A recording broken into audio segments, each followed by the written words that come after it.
In a regular school, a small piece of eraser is thrown at the protagonist, whose name is Daejeon. The piece of eraser lands on his desk.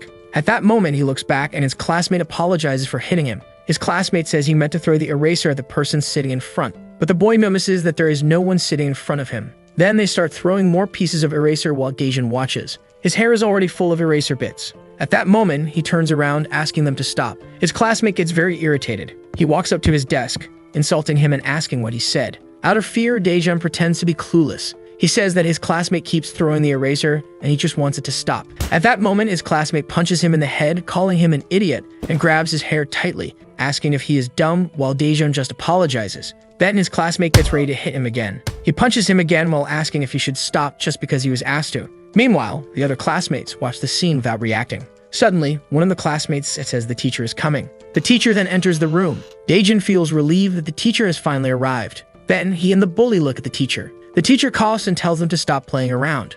The bully smiles, complying with the teacher's request. Meanwhile, Daejeon, bruised and hurt, cries over the injustice, wondering if this is a joke. Even so, they don't stop, and the bully passes a note to his classmate, asking him to pass it along. His classmate sticks the note on Daejeon's back. The note says he is a dumb orphan, and they start laughing. At the same time, he is all bruised and thinking that he cannot tell anyone. Then the teacher asks what day it is, and since it's the 14th, he tells the students to read the text 14 times. The protagonist, on the other hand, is thinking about how adults don't care, and that there's no one to help him. He is completely alone. Sometime later, the bell rings. We see a boy walking, asking if anyone has a cigarette for him. The bully, wanting his attention, says he has one and invites him to smoke together. As the boy looks at Daejeon, he grabs his shirt and asks what this is and if they're still in elementary school to act so childish. Then he reads the note that says, "Dumb orphan." He asks the bully who wrote that, and the bully responds that he did and that it's fun to beat him because he's a dumb orphan. The cool boy gets angry and crumples the note. Sweating nervously, the bully apologizes, saying he was talking about the other student. Before he could finish his sentence, the boy punches him hard in the face, making him spit out saliva. The bully then falls to the ground from the force of the punch. Immediately, the boy prepares to kick him. The kick is right in the pit of his stomach, and the bully starts feeling intense pain. Then he asks the bully if he's crazy and tells him to repeat what he said. He continues beating the bully while Daejeon watches in shock at the situation. The boy asks if he thinks he's some kind of tough guy and warns him that if he sees this kind of thing again, he'll finish the jerk for good. He points to the student, Daejeon, and asks what his name is, and so the bully responds, saying it's Kwon Daejeon. The boy adds that they should never touch him again. At that exact moment, the protagonist is in shock. He thinks that after those words, no one bothered him anymore, and that the whole problem was that no one dealt with the situation, not even the teacher. At this school, the words of the bully, the Iljan, were very powerful, and no one went against him. Even though the Iljan was much stronger than him, this small bully was nothing compared to the real bullies at school. At home, Daejeon looks at himself in the mirror and says he hates himself for always relying on other people. He looks sad,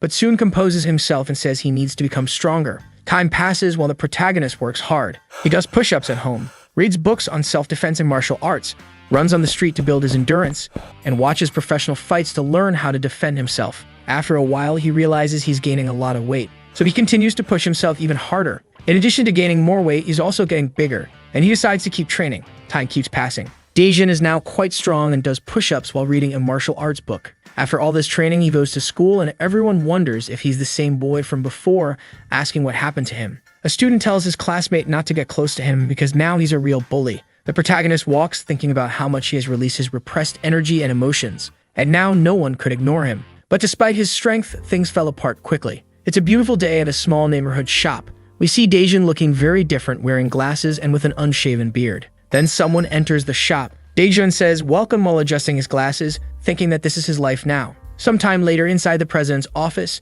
this kid is staring down the school president, and even this kid gives in, faced with a real bully. A woman is presenting her project in a room. This project is called The Best in Command. Her plan is to infiltrate someone to take command of the group.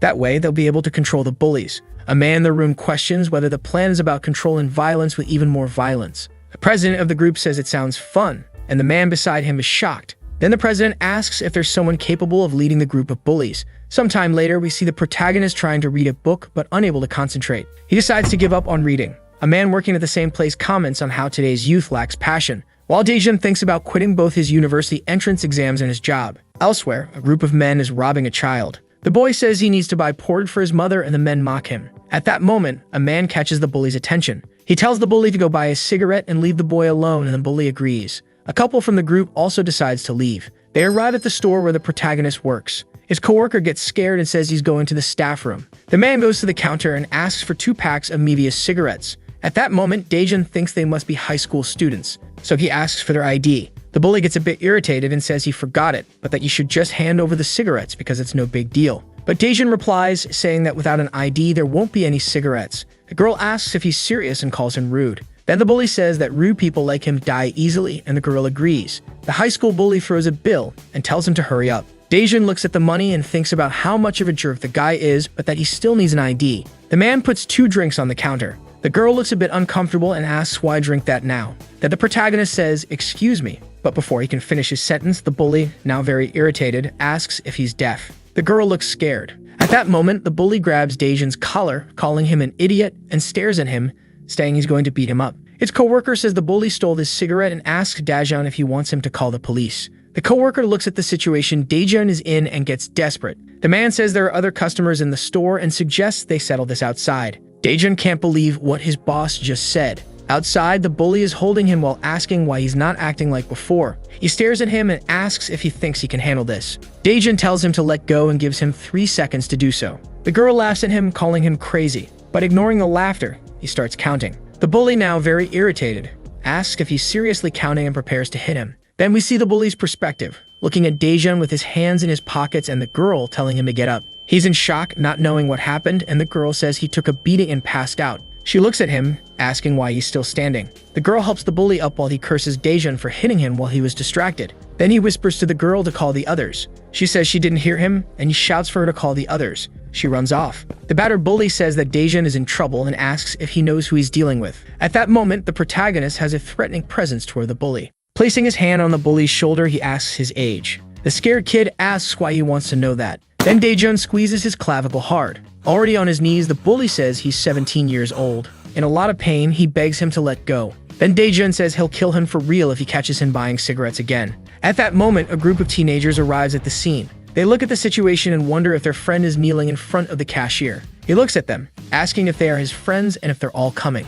A big guy asks the protagonist who he is and where he came from, also asking if he's a high school student or an adult. This guy introduces himself as Oh Daehan from Maedon High School. He gets ready to fight. Being quicker, Daejun dodges and slaps Daehan in the face. The slap was so hard that a lot of saliva flies out of his mouth. Then Daehan falls to the ground. Shocked, the girl can't believe what she saw. Daejun says he doesn't have much time and tells them all to come at him at once. The teenagers from the group call him crazy. One of them insults him and gets ready to punch him. Daejun pulls his hand out of his pocket, punching the guy hard in the face. Another one comes at him as well, but the attack is easily dodged, and Daejun follows up with an elbow to the head, completely knocking the teenager out. Another tries to attack from behind, but the protagonist manages to turn around and dodge, finishing with a punch to the head after completing the spin. The earlier bully is on the ground trying to grab a bottle. He succeeds and says that now he's going to finish this. Daejun looks back at the reflection, hitting a punch to the bully's stomach, making him spit a lot due to the force of the punch. He falls hard to the ground. Facing one of the group members, Daejun says only he's left and asks if he's not going to fight. The guy stares at the protagonist and says someone that strong can only be Daejun, asking if he is Kwon Daejun, who went to the same school as them. The girl asks if this Daejun is the same one who is the leader of the ancient area, known as the Iron Fist, who conquered a messy area in just 1 week, saying it's better to take a bullet than to face him. But looking at him, she says he doesn't seem like that and wonders if the rumors are false. The guy bows, apologizing and says this will never happen again. Daejun grabs the bully's head and asks if he's not ashamed of causing trouble. At that moment, the protagonist catches the girl's attention, scaring her, and asks what they're going to do with those guys lying on the ground. The guy asks if he wants to take them to the hospital. Daejun responds, saying he's not talking about the hospital. One of the men lying on the ground gets slapped to get up. He asks what happened, and his friend says it doesn't matter, just get up quickly. We see everyone in specific positions, showing respect to him. But Daejun makes it clear that if any of them come to the store to cause trouble again, they're done for. He asks if everyone understands, and they reply yes, saying that they are all his juniors. Sometime later at the end of the day, Daejun is walking, thinking that he didn't get to study because of those idiots but enjoyed feeling like that again. He enters a classroom, and a woman asks him to talk, but the protagonist refuses. The woman then says she has a suggestion and hands him a card. It says Golden Dragon High School. Back in the meeting room, the president asks if the contract was made and if he accepted the offer. The woman then looks at him. Sometime later at the high school, Daejun is at the entrance, happy to finally be returning to school, commenting that he's starting high school at 20 years old. Daejun asks if the plan is to have one bully to fight against other bullies, The woman confirms and says she needs his skill for that to be possible. But in return, he questions why the woman thinks about these things instead of running the school. Then the woman says she did a background check on Daejun, and he gets curious. Getting closer to the protagonist, she tells him not to pretend to be arrogant, as they both know he can't refuse the offer, and then it's not the time to be proud. She asks if he doesn't think this is a good way to fix past mistakes. Daejun says okay and asks how he can start. Sometime later, he's already wearing his uniform walking down the hallways, catching people's attention. Meanwhile, a man tells the students to go to the classroom. In the classroom, a student is being carried by another, speaking with the class representative, Bang Hojong. Hojong then asks the student if he's heard about the newly transferred student. At that moment, the student dismisses his underling, saying he was a good mode of transport, and asks why he left the school and if it was because the girl pulled his pants down. The same girl tells him to be quiet. Hojong says maybe it's because too many things were asked of him and that he should just buy bread for them. Then the teacher arrives, telling them to go to their seats. With a cold expression, the protagonist enters the room and the teacher tells the students to sit down, saying that today they have a new student, and Daejun introduces himself. The girls are shocked by how handsome the new student is, and the boys also admire him. Yuri, one of the girls, is putting on makeup while a student asks Hojong if she liked the new student. Hojong, for his part, says he already feels sorry for the new student for how much he's going to beat him up. There's a vacant seat for Daejun to sit in. Waving to another student, the protagonist asks his name, and the boy replies that it's Minsu. Minsu says this class can be a little different, and the newcomer says he's going to put on his glasses to study. Standing up from his chair, Hojong says it's time to begin. Trying to be friendly, the boy asks Daejun the prescription of his glasses, and he replies that it's 1.5 in each eye. Then Minsu asks why he wears glasses while the bully is preparing for a hit. Striking the boy hard on the head, Hojong seems satisfied. Shocked, the new student questions how the hit came out of nowhere. Smiling menacingly, the bully tells the boy to go buy a sausage roll for him, and Minsu asks if he's talking to him. At that moment, Hojong says yes, and that his old friend used to buy bread for them, but wasn't very loyal. He also says that the newcomer just arrived and doesn't seem eager to work. Grabbing the boy by the face, the bully says that now he's responsible for getting the bread. Nervous about the situation, Minsu says that class has already started and asks if he can go during the break. From afar, another bully laughs at the situation. Being sarcastic, Hojong says he forgot about that and thanks the boy for stating the obvious. Very stressed, he tells the boy to close his eyes. Then several students close their eyes out of fear, and the protagonist can't believe how pathetic the situation is. With a punch to the head, the bully calls the boy an idiot, asking if he wants to die and telling him to buy his bread now. Seeing all of this, Daejun tells the boy to take his hand off his head. Flashing back to a few hours earlier, we see the newcomer reading the rules and asking if he has to follow all of them. The woman confirms, saying it's part of his secret project and that there can't be any slip-ups, commenting that the school is like a jungle where the strongest survive, and that in the animal kingdom, the strongest is the lion. She adds that this applies to a common lion, but the new student isn't an ordinary lion. Back in the present, Daejun is staring at the whole situation. Then the bully asks why he didn't close his eyes. While hitting the boy, he says he understands the new student just arrived, but it was the boy who used to sit in his seat who got the bread. Lifting the boy, Hojong suggests they go together since they're friends. The newcomer says only one of them needs to get the bread and questions if they really need him. Scared, the boy says that's true and apologizes. Laughing a lot, the bully questions if they're really organizing themselves into shifts. From afar, that other bully laughs too. With a threatening look, the bully tells the protagonist not to act brave and just go. At that moment, the newcomer stands up. Walking over to the bully, he asks for money. The bully asks if he doesn't have his wallet, while not understanding a thing. Grabbing the protagonist by the head, he says the protagonist must be crazy. Staring at the bully, Daejun tells him to use his own money. The bully jokes, asking if he doesn't have money to buy bread or if he doesn't have parents to give him money. Irritated, the protagonist tells him to take his hand off his head and shut up, making it clear that he started it. Then he punches the bully in the ribs, making him spit out saliva due to the strength of the punch. After that, Daejun punches the bully square in the face, leaving him completely stunned. While other students look on, confused and not understanding anything, the protagonist, standing over the bully, thinks that those rules don't matter, and that the ones who really run the school are those with the strongest fists. He lands another punch on the bully's face to finish him off, causing the bully to spit out even more saliva. One of the girls looks on in shock. The other students try to hold back their laughter at the bully. The other bully stands up, not believing what he just saw. Standing tall, the protagonist tells the other bully who messes with others to come over as well. Completely terrified, he says he won't and asks the protagonist to come to him instead. Daejun says that's fine and tells him to stay right there. Walking over to the other bully, the bully tries to kick the protagonist, but he dodges. He tries a punch, and the protagonist dodges again. He attempts another punch, but he misses that one too. After dodging, the protagonist delivers a punch to the bully's stomach. Crying from the intense pain, this bully also spits out saliva. Excited, the protagonist tells him to stay still. In fear and agony, the bully says he might die and that this is dangerous. Then both look behind them after hearing a curse. Furious and holding a wallet, Hojong, the bully, yells that he's going to kill the protagonist. Daejun compliments him, saying he's pretty strong. But even so, he punches the bully in the face again, telling him to be quiet. Sometime later in that same room, Hojong, the bully, is unconscious, while the protagonist looks over him and the other bully on the ground. Grabbing him by the hair, Daejun asks if the bread from the cafeteria is really that delicious, saying he's curious to find out how good that bread is and orders the bully to go buy one for him. With his face swollen, the bully says the protagonist is brave and asks if he thinks he's won just because he defeated them, saying that he's not the boss of this room. At that moment, someone enters the classroom. Hojong looks relieved that this person has arrived. It's Minho, the leader of the class, who asks who the protagonist is and if he's trying to take over the class. Daejun asks if he's the boss of this room. Walking toward them, the class leader asks how the two bullies lost to one person.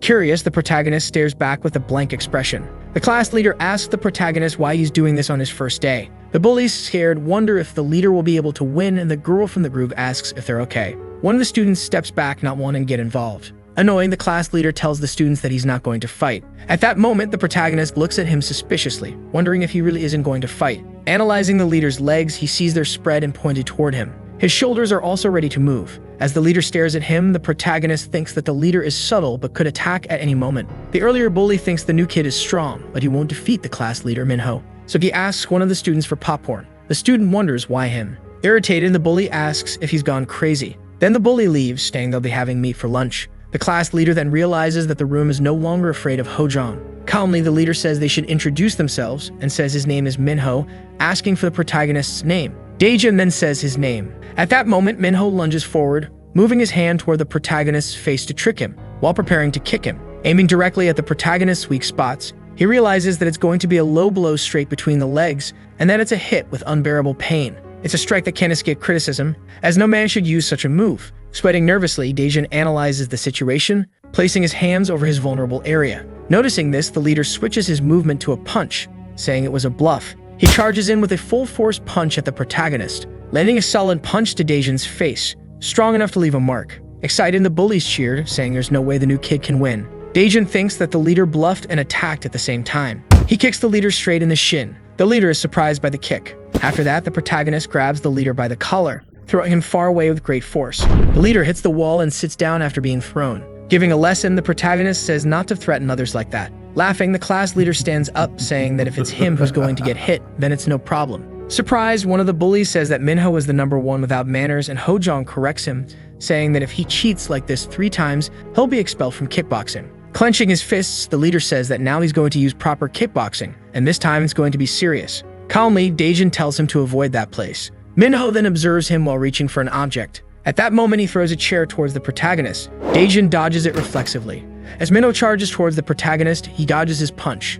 With his right hand, Minho tries to hit him again, but Daejun dodges once more. Irritated, the leader tells him to stop dodging while preparing for another strike. Then he notices something, telling everyone to stay still because this opponent is his. Surprised, Daejun wonders if there was someone else there. Everyone looks at a student with glasses. That student asks if they were talking about him. Minho then approaches Daejun with a furious look, preparing to throw another punch. The protagonist blocks with his wrist and tells Minho that he's a fun guy, asking if he's done playing around. Minho responds, saying no, and tries to strike Daejun's neck with 2 fingers, but Daejun dodges again. Then the protagonist says that he'll finish this himself, landing a powerful punch straight to the leader's face, knocking him unconscious as he spits out saliva and falls face first to the floor. Daejun then asks who this guy is and says that he's no longer in the mood to fight. The bullies, shocked, can't believe what just happened. The other students are also stunned. Daejun kicks Minho, telling him to get up. He walks away, telling the bullies to take Minho to the infirmary, and that now they work for him. Completely in shock, the two agree but think they're in deep trouble. Meanwhile, in the teacher's office, that woman is observing a room, thinking that Daejun doesn't look like a transfer student, but now she has a long meeting to handle. She checks her phone, thinking about how excited she is to see what he'll do next. Walking down the hallway, she thinks it might be time to move on to the second part of the plan. A schoolgirl watches her, thinking that's the director of the Foundation's planning division. At that moment, her classmate arrives and tells Jiayan to go to class. But Jiayan is still pondering why the director is at the school. Back in the protagonist's classroom, Daejun is lecturing the bullies, saying that school is for learning and that it's time to stop this bullying nonsense. The 3 lower their heads, and the blonde one says they're not bullies, while Hojong tells them to stop because everyone's watching. With a menacing expression, Daejun gets close to the blonde bully and says he can either be his friend or his nightmare, and the blonde one quickly says they should be friends. Daejun glares at Hojong, calling him bread boy, and tells him not to eat any more bread, but Hojong asks why. Irritated, the protagonist just tells him not to eat any more bread, and Hojong obeys. Now facing the other students, Daejun says that if any of them bothers anyone in this room or harasses others, they should let him know. With a mischievous look, Daejun says he'll straighten them out. Surprised, one of the students thinks the protagonist is both scary and kind at the same time, wondering if things will now improve in the class. Sometime later in room 3 on the first floor, a student is watching a video of the fight between Daejun and Minho, saying this is entertainment. He shows the video to another student, asking what he thinks of the new guy, and the other student responds that he just got lucky and that he doesn't see any real skill. Then the student shows the video to someone else, saying Minho only learned kickboxing after getting beaten up by this other student. A student named Sambo then stands up, irritated, asking what's wrong with Minho, saying he only became the leader of that room by playing dirty. This student then goes to train and asks where his punching bag is. It turns out the punching bag is another student, who immediately responds with his location. This bully then says it's his turn today, and delivers a punch straight to the punching bag student's stomach, making him spit out saliva from the pain. Samuel then thinks about how many hits he's going to give and decides on 800. He's the class leader and tells the punching bag not to have eaten before coming. Totally confident, the bully tells them to prepare a few punching bags because he's going to warm up before going after the new kid. Sometime later at the high school, Daejun is in class, reflecting on how he ignored important lessons during his first time in high school, concluding that school is much better than studying alone, and that he needs to take this chance to fix his past. After a while, the teacher dismisses the class. Daejun asks Minsu if he can copy the notes during the break, and Minsu agrees, offering his own notes. Hojong stretches, saying he's hungry, and complains that he has no one to get him food, at which point Daejun glares at him. The two bullies are scared, and the blonde one tells Hojong to exercise, but Hojong is already using another student as a horse, asking the transport what his name is and saying he got on by accident. Hojong then wonders how he can survive school without a student to fetch his bread and says the kid wouldn't even be able to fight back. The group gathers around Minho, telling him to go outside because he doesn't look well, and a girl says it won't make any difference if they take him out. She calls the boys miserable. Then she approaches the protagonist, telling him he's amazing when he fights, and invites him to learn jiu-jitsu with her. The three boys are shocked by this, saying she's flirting with Daejun, and they remember when Hojong invited her to learn jiu-jitsu, but got cursed out. Daejun asks the girl if there's a dojo nearby. Excited, the girl says there is, but she can find another one if he prefers. The protagonist, confused, looks to the right, then turns and looks to the left while the girl asks what's wrong with him. She then realizes he's looking at the board, understanding that he wants to take notes from the board and wonders if she's interrupting. Scratching his head, Daejun says he didn't hear her and asks what she said. Very disappointed, she says it's nothing and tells him to study hard and become a great person. The three boys look at her with no reaction, and she tells them they're pathetic and should study too. At that moment, Minho realizes that the new kid became the class leader by defeating him, and because of that, he'll have to face Myeongjong from Class 2 and Sangbo from Class 3, and he might lose his spot as leader of Class 1, even though he already beat both of them before. The girl then points out that Minho didn't beat them with skill. Minho concludes that if those two defeat Daejun, the room will be taken over by the other leaders. Hojong panics, saying those two are monsters. At that moment, someone enters the room. Minho is instantly on alert. It's Kim Myeongjong, the leader of Class 2, and he asks Minho if he's okay because he got beaten up. The girl is surprised because they were just talking about the leaders, and the blonde boy says he feels like punching this leader. Kim asks if Minho didn't sleep last night or if he got knocked out by a punch and fell asleep. Irritated, Hojong stands up, asking if Kim came to mock Minho, and at that moment, Minho tells Hojong to stop. Minho then stands up and asks if Kim came to pick a fight, saying he can beat him again. Kim says Minho is full of himself and that he only lost because Minho fought dirty. Getting closer, Minho tells him to shut up or he'll lay hands on him, and Kim responds, telling him to go ahead. But before they can finish, someone yells for them to be quiet and both are surprised. Daejun says they talk too much and that he wants to study. Minho returns to his desk, telling everyone to study, and Hojong points out that it's still break time. Kim then realizes the one who yelled is the new kid. With a mocking tone, Kim looks at Hojong and Minho and says he won't deal with him because he's already as good as dead. Annoyed, Hojong says he hates them and would rather deal with a new kid, and Minho agrees. Walking over to Daejun's desk, Kim and his sidekick are curious. Confused, Kim asks if this is really the new kid, and his partner says yes, but he looks different from the video. Approaching the protagonist, Kim asks if he's some kind of criminal, and his sidekick jokes that he just looks like a nerd with those glasses. Kim gets right up to Daejun's face and asks him to repeat what he said earlier when yelled. With a serious look, Daejun analyzes the situation in silence. Very irritated, Kim tells him to repeat it and says earlier he was complaining about the noise, but now he's acting deaf. Looking at his partner, Kim says the new kid is so scared he's not saying anything and asks if he didn't think he was tough. Kim moves his hand closer to Daejun's desk and says that when someone speaks, he needs to listen. Out of pure reflex, the protagonist grabs Kim's hand firmly. Terrified, Kim begs him to calm down, and in great pain, he pleads for him to stop.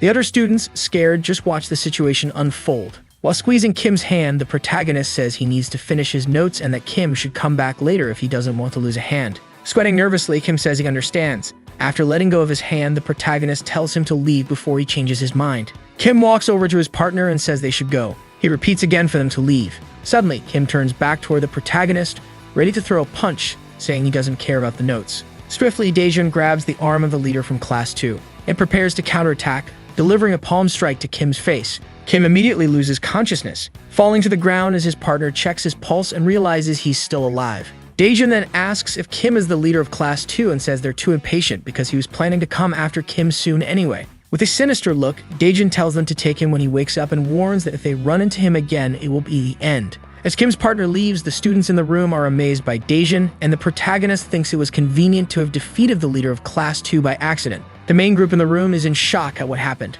Frightened, Hojong says it's better to forget about revenge and that he's decided to forgive the new guy. The blonde boy then says that at this rate, they'll just end up being nerds who study diligently. At that moment, the leader of Class 3 arrives, calling for Minho, saying he heard some things. Shocked, Hojong asks if they've all lined up outside, and Minho says he'll have to get up again. Sangbo tells him to stay quiet because they didn't come for him. Hojong then asks why they came into the room if not to start a fight, and the blonde boy tells Hojong to calm down. The bullies from Class 3 surround the desks of Daejun and Minsu. Daejun, unsure of the situation, says he'll leave the notes for later. Sangbo grabs Minsu by the head and tells him to leave. Sitting in the chair, the bully asks Daejun if he's studying. One of the bully's companions looks at the protagonist and calls him handsome.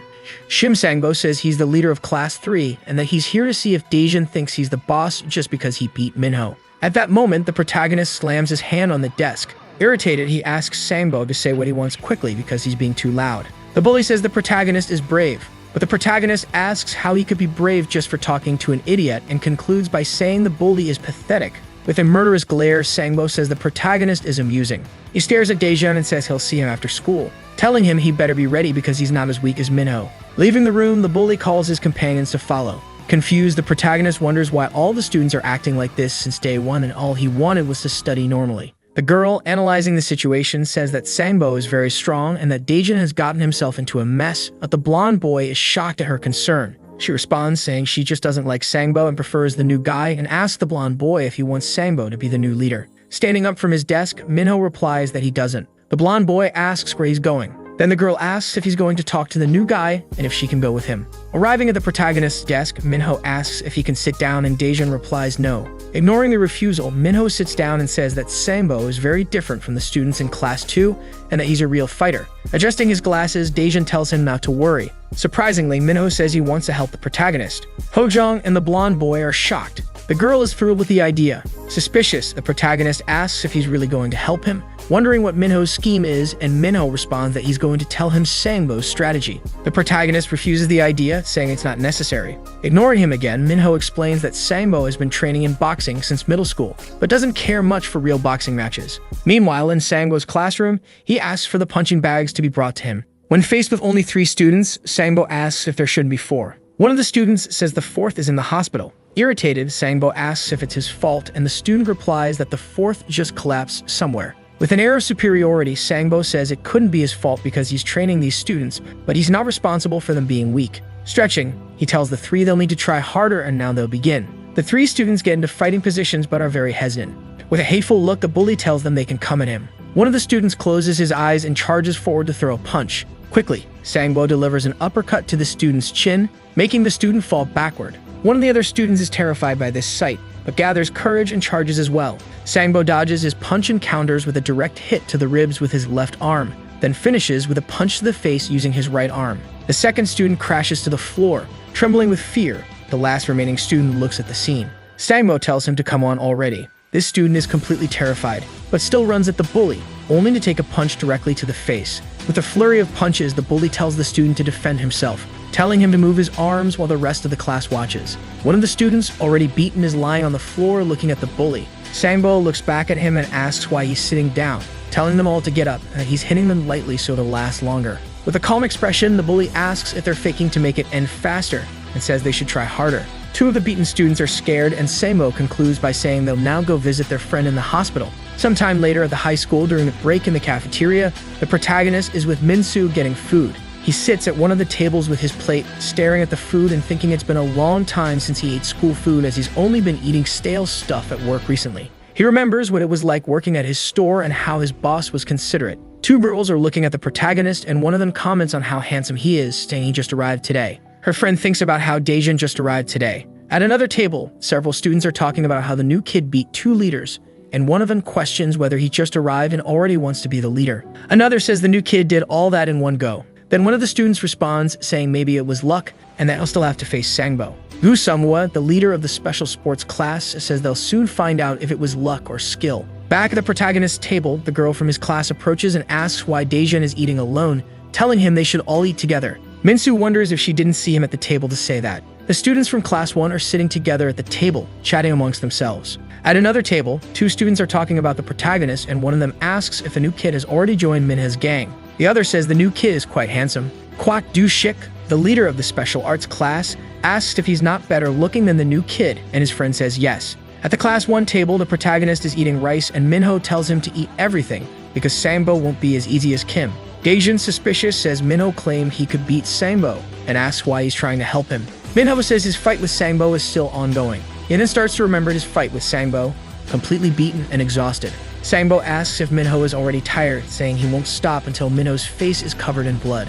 In response, Minho tries to hit him with a left hook, but Sangbo dodges it. Countering, Sangbo punches Minho in the face. Minho tries to strike again, this time with a right hook, but it's easily dodged. Sangbo counters with a left punch, landing squarely on Minho's ribs. After that, Minho pins Sangbo against the wall, resorting to his forbidden technique and going straight for the bully's weak spot. In shock, the protagonist asks if that's what he used before. Returning to the memory, the bully can't bear the pain and gives up. Minho recalls that even though he beat Sangbo, Sangbo never admitted it, and no one acknowledged his victory. Unable to believe it, the protagonist wonders if anyone would ever accept that kind of move. Concluding his thought, Minho says that Sangbo is skilled in both defense and offense, and even though he doesn't hit very hard, his precision is excellent. He adds that Sangbo didn't want to fight him anymore after that, and the blonde boy thinks it's because of the mysterious technique that Sangbo doesn't want to fight Minho again. With a serious tone, Minho says that the third-year bully is going to crush Daejun at this rate, and he hopes the protagonist can win. From a distance, the protagonist notices 2 students talking.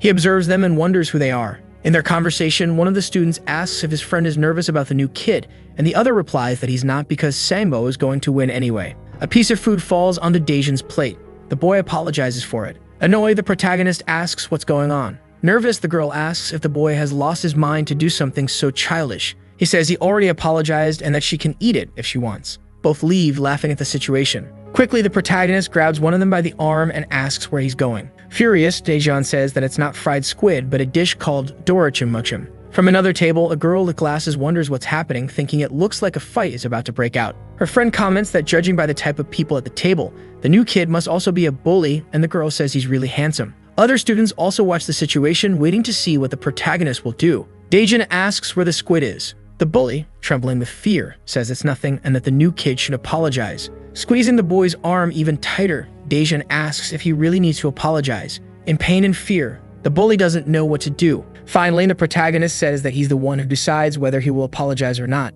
At that moment, Daejun hears a notification sound. It's a message, and before reading it, he tells the bully not to move. The message is from the head of operations, Lee Same, wanting to talk with the protagonist. Seeing the message, the protagonist becomes a bit nervous. He remembers his meeting with Lee Same when she said she could secure a full scholarship for his college and offer him living support, reiterating the rules of the project, one of which is confidentiality, which is crucial. That's why Daejun's behavior has to be controlled so he doesn't get discovered, and if there's any chance of that, the project will be cancelled, forcing the protagonist back to his old life. Recalling all of this, the protagonist ponders what he should do with the bully. Meanwhile, the bully tells his friend they should leave, but the protagonist notices them trying to escape when he looks back. As he eats, the former bully Hojong comments that the problem isn't those two, but the fact that they're hanging out with the strongest guy in the school, Sangbo. Hojong asks why Minsu is staring at him, and Minsu replies that it's nothing. Confused, Daejun thinks he can't get caught up in the situation, and that he just needs the project to succeed to achieve his dreams. He also realizes he's done too much for his first day. 2 other students see that nothing came of it, and one comments that it seems the new kid doesn't fight over just anything, unlike the rumors said. Daejun says he's leaving and Minho tries to tell him Sangbo's strategy, but Daejun says he doesn't need it. The blonde boy comments that the protagonist seems to have changed a bit after checking his phone, and Minho says he's hard to predict. Outside the cafeteria, the protagonist is thinking about how much attention he's drawn on his first day and wonders what Lee Sane will think about it. While he's deep in thought, Daejun spots the bully from earlier. The bully tries to turn around and leave the situation, but the protagonist grabs him by the scruff of his neck, and the bully says Daejun is making a big mistake. He claims that since Daejun is new, he probably doesn't know, but there are rules in the school, one of which is that you can't mess with students from other classes, unless you defeat Sangbo. This is a school tradition passed down through generations, and if it's not followed, the protagonist could become a target. During their conversation, two people approach and Daejun tells them they should talk elsewhere. The bully says he doesn't want to, so the protagonist asks if he'd rather get beaten right there. The bully reluctantly agrees to go. They then head to another part of the school. Taking a punch to the stomach, the bully starts spitting saliva and screaming in pain. Falling to the ground, he says the new kid will regret this, but is ignored. The protagonist tells the bully to call his leader. He says that by the rules, if he defeats Sangbo, the bully will have no problem getting beaten, and the bully confirms that's true. The bully on the ground says now isn't the time because Sangbo is busy beating up punching bags. Daejun wonders if those punching bags are actually students. The bully confirms and asks if the protagonist has ever used that method in class. The protagonist says he won't let this slide. Later, in Classroom 3, thinking this must be Classroom 3, the protagonist is determined. He looks inside the room, getting startled as a student is thrown directly against the door. Curious, Sangbo asks who's behind the door. One of his companions says he'll check, then opens the door. Immediately, the protagonist tells him to move aside. Sangbo says he had already warned that he'd see the new kid after class. Analyzing the situation, the protagonist concludes that the bully only picks physically weak people to be his punching bags. Annoying, Sangbo asks what Daejun is doing in his classroom and tells the students lying on the floor to leave. One of the students is paralyzed with fear, trembling, and the bully says he's the only one left. Grabbing him by the neck, Sangbo asks if the student wants to cause problems for him, claiming he was injured. The bruised student only says that he fell on his way home and that it was his own fault. Laughing at the situation, the bully says they're all weak. Irritated, the protagonist looks to the side. Seeing all the students in the room silent, he realizes why no one does anything. He tells himself that he understands all of this from personal experience, remembering when he was beaten up at school, and how the bullies wouldn't stop for anything. Since the adults pretended not to see, there was nothing to be done. But then someone showed up to solve that problem. A student even stronger than the bully who used to beat him, saying that anyone who messed with Daejun would be dead. Seeing all of that, the protagonist felt saved, and it became the greatest certainty he ever had. Only a stronger bully could stop another bully, and now at this very moment, Daejun would be that person. Concluding that everyone needs to know this, he aspires to become the bully who will rise to the top, commanding all the others. Motivated by this, the protagonist tells Sangbo not to pretend to be so strong since he only beats up weak people and says he should fight someone stronger. Sangbo asks if that stronger person would be the new kid. Daejun responds by asking if he can use Sangbo's companion as a punching bag. Completely irritated, the companion demands to know what he's talking about. Very confidently, the protagonist claims that the companion would make a good punching bag because he's heavy and looks fun to hit. The companion charges at him, but Daejun quickly blocks the attack with his left hand and grabs the bully with his right. He feigns a punch to his collarbone, but it was only a bluff, catching the bully off guard and finishing with a right uppercut, knocking the bully out cold on the floor. The students are in shock at the scene. With his hands in his pockets, the protagonist confirms that he really is fun to hit and asks Sangbo what he wants. Completely irritated, Sangbo listens as the protagonist asks how many punches he wants to take. At that moment, Sangbo is impressed that the protagonist was able to throw his companion into the lockers with just a punch, and considering the companion's size and weight, it means the new kid isn't ordinary. Sangbo then asks if the new kid only knows how to provoke, and orders the students to push the desks forward. They begin to push the desks. Meanwhile, the protagonist analyzes the decision, realizing that it was probably made because Sangbo is a boxer, and he needs as much space as possible for the fight. Outside the cafeteria, the bully from earlier is in pain, asking for help. His friend helps him, saying they should go to Classroom 3 because Sangbo and the new kid are going to fight.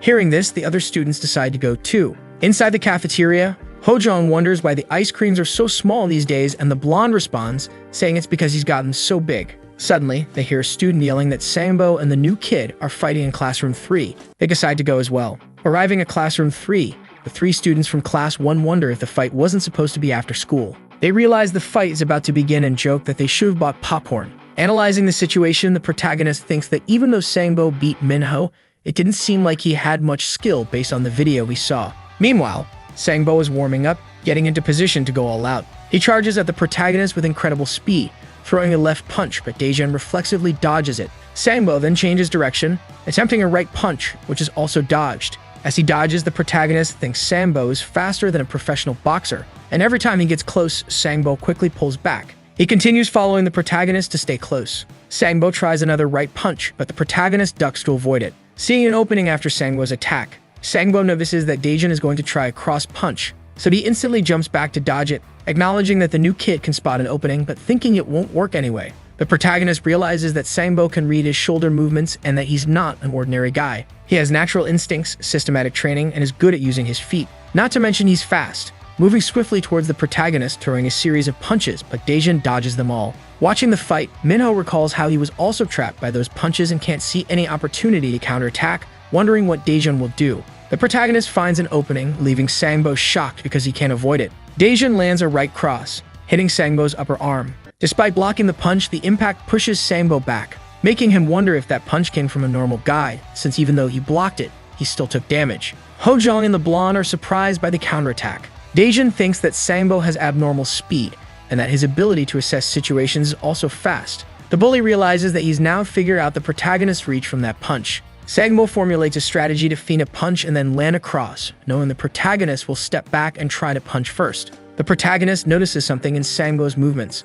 Quickly, Sangbo gains momentum and rushes toward the protagonist at full speed. Daejun braces himself, and Sangbo knows his time. Dodging Daejun's first punch, Sangbo is pleased that his read was correct. At the same time, the protagonist is preparing to kick, landing a blow to Sangbo's lower thigh, causing him pain and disbelief at the possibility of a kick. He quickly loses control and tries to throw a left punch, but Daejun dodges it. After dodging, the protagonist assesses his next move, landing another powerful kick to Sangbo's leg. The other students comment that Sangbo was so focused on punching that he completely forgot about the kicks, and now his movement will be impaired. Looking down at him, the new kid tells the bully to get up. Standing up, irritated, Sangbo curses and says Daejun should have some manners. Ignoring him, Daejun kicks him again in the same spot, telling him to hurry up and stand. Surprised, the students are in shock, and Minho comments that Daejun should have kicked him in the face. With a piercing gaze, the protagonist asks if Sangbo's leg is hurting, and that if it is, he should just lie down. Trembling and angry, the bully tells him not to act like he's already won the fight.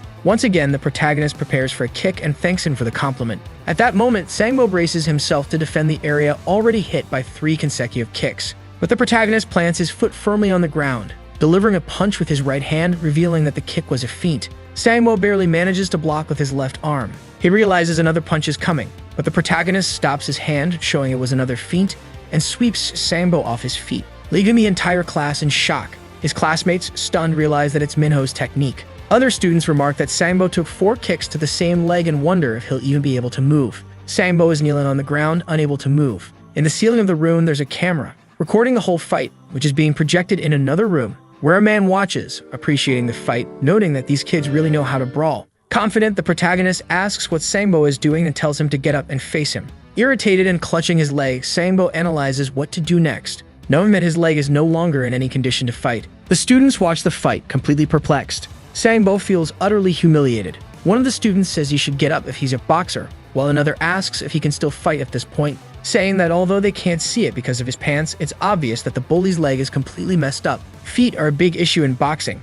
Even though fighters fear punches, they avoid blows by controlling distance, which allows them to throw multiple punches using footwork. Making an analogy, he says that if a punch is a bullet, then the feet are the gun that fires those bullets. So the better the gun, the better the shot. It's as if Sangbo had an AK-47, but without his leg to execute the punches. Meanwhile, the bully's leg is trembling in pain, but even so he prepares himself, saying it's not over yet. Annoyed by his persistence, the protagonist stares at the bully and asks if he wants to keep getting beaten. Quickly, the protagonist throws a punch with all of his strength at the bully's torso, which he blocks with his arms, but the force still throws him backward. Frustrated, Sangbo thinks about how painful it is even while blocking the punches, and that he can't use his legs to dodge. At that moment, Daejun lands another kick, which Sangbo blocks again, feeling a lot of pain after the block. The other students continue analyzing the fight, saying it's only a matter of time before the protagonist breaks through the bully's defense. After blocking, Sangbo's back hits something, and looking behind him, he realizes it's a wall. The protagonist moves in again, and Sangbo thinks he needs to get away from the wall at all costs.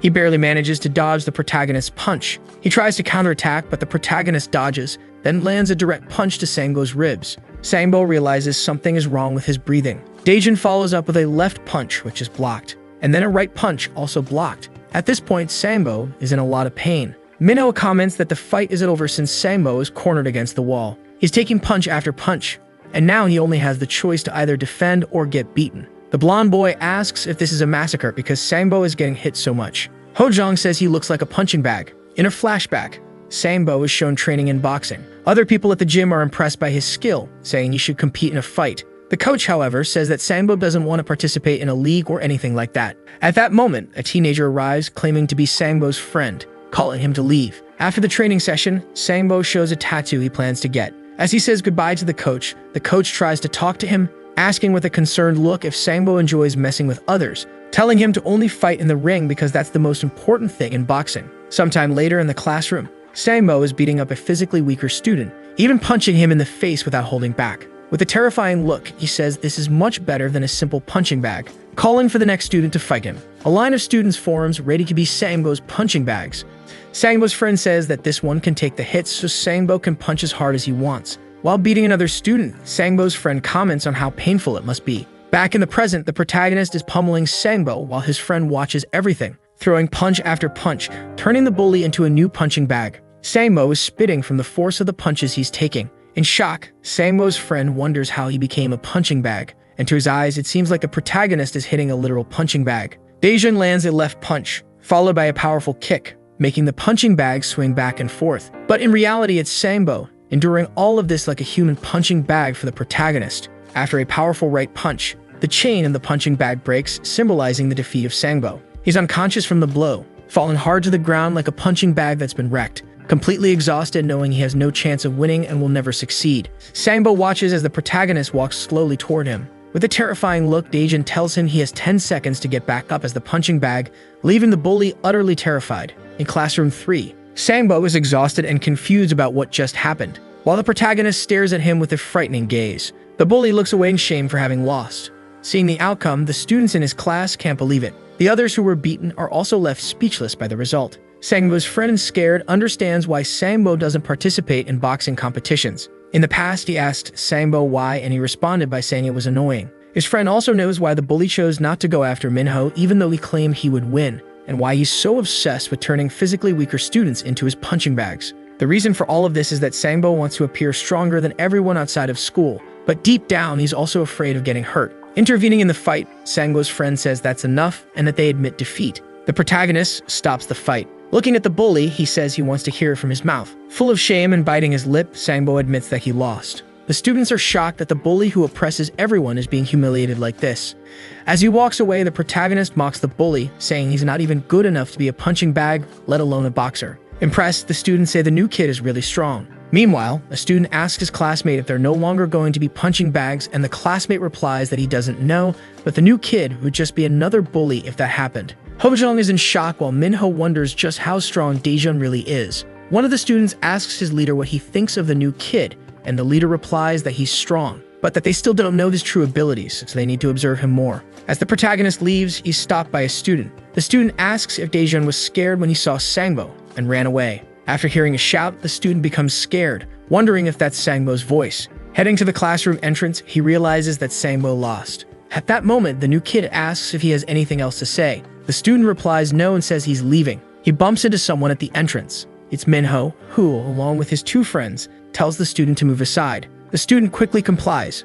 Annoyed, he thinks that Minho is just taking advantage of the new kid's strength. The student goes over to Sambo, who's lying on the floor, and asks if he wants to be taken to the infirmary. Frustrated, Sambo just stares at the student in response. Scared, the student realizes how angry Sambo is and tells the other students to leave the room. Almost exploding with rage, Sambo says that things will never end like this. Later, in the meeting room, the fight is being shown on a projector. One of the project members comments that Daejun is a very focused individual. Lee is present at the meeting. Talking to Lee, the man says her ideas touched his heart, and because of that, he's able to work on this project, adding that the rules are outdated and need to be eliminated. Irritated, Lee shouts at him, reminding him of what happened in the past, and that without these rules, things would spiral out of control. The president asks why she's been so loud these past few days. Sam Lee then falls silent. He tells her not to worry so much, saying they can place Daejun in the school and asking what kind of power a man with nothing has. Making an analogy, he says the new kid is just a cat chasing mice that are hard to catch. But on the other hand, the cat is in their hands.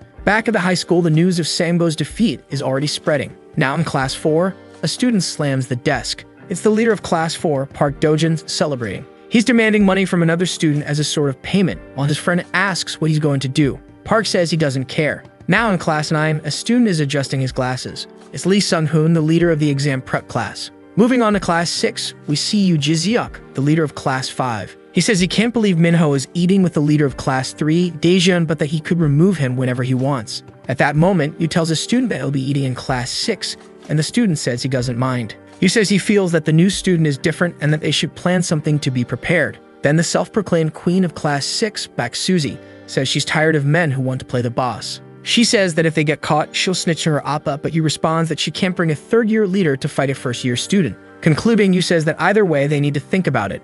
Sometime later in front of the school, Daejun asks Hojong and the blonde why they're following him, and Hojong says that they're family now. Minho tells the protagonist that until now, the leaders have been cautious with one another, but soon they will make their moves. He adds that even if the protagonist doesn't want to fight, he needs to be prepared because it won't be easy. Hojong interrupts, saying they'll think about that when the time comes, but for now, they should go to the internet cafe since he just hit silver rank in LoL, and he invites Daejun to join them. Looking at a car, Daejun realizes it's the director's car. He apologizes and says he has an appointment, but even if he didn't, he wouldn't go with them because he doesn't play with silver and gold ranks. Hojong jokes that they'll need to get revenge on Daejun. Ji-ina is walking along the sidewalk leaving school. Her friend asks what's wrong. Ji-ina, completely shocked, is sure that the car Daejun just got into belongs to the director, and she wonders why he's getting into that car, thinking the director might be planning something again. Inside the director's car, Sam Lee, she comments to the protagonist that he's already stirred up a lot of trouble on his first day, turning serious after saying that. The protagonist argues that it was self-defense because other people picked a fight with him for no reason. Stanley stays silent after the protagonist's response. He realizes arguing is pointless and asks what his punishment will be. Stanley replies that there won't be any punishment and that he did a good job today. Furthermore, she says that things are changing and in the future, they plan to relax the expulsion rules. Curious, Daejun asks what that means, and Sam Lee explains that it means every day will be like today. Recalling the fights, the protagonist asks if they'll really be like that. Excited, he says he won't have to be patient anymore, and Sam Lee asks if he was ever patient to begin with. Realizing something, the protagonist asks how she knew about what happened today and wonders if she was watching him. Adjusting her glasses, Sam Lee simply replies that it's confidential information. Confused, Daejun wonders how they managed to monitor him inside the school and suspects that Minsu might be a spy, but quickly dismisses it as ridiculous, thinking it must be some rumors circulating around the school.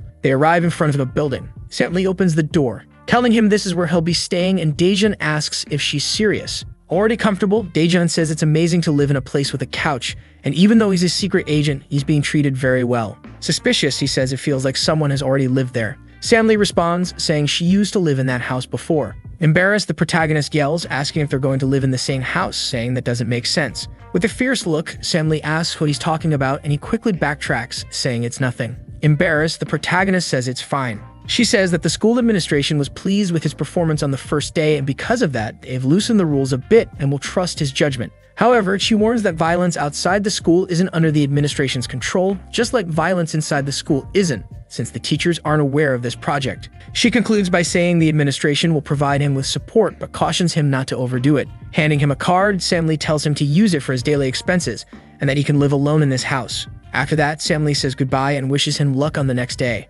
Ignoring her, the protagonist simply says goodbye, thinking he'll just do what he's been told. Sam Lee begins to walk away, going down the stairs of the building until she reaches a large, heavy door, where she uses her fingerprint to enter. It's a monitoring room with multiple screens. At that moment, the protagonist is resting on the couch in his new place, while Sam Lee sits down and starts working in the monitoring room. Sometime later, back at the school, the protagonist is thinking about how, until now, he had been sleeping on a hard floor and that he is very tired. Then he wakes up and remembers that he's talking to his teacher. Annoyed, his teacher comments that the student is closing his eyes while he's speaking. He says that Daejun has been beating up students since his first day and that he'll have to talk to his relatives. But then he remembers that Daejun has no relatives. Frustrated, the protagonist just listens as the teacher scolds him. While the protagonist listens to the teacher's lecture, the student Ji-ina watches the situation closely. She stares intently at their conversation. In another conversation, one of the teachers tells Ji that she's the best student in the school and asks if she's also the class leader. Ji confirms, and the teacher tells her to go to her classroom. Smiling, she says it's fine.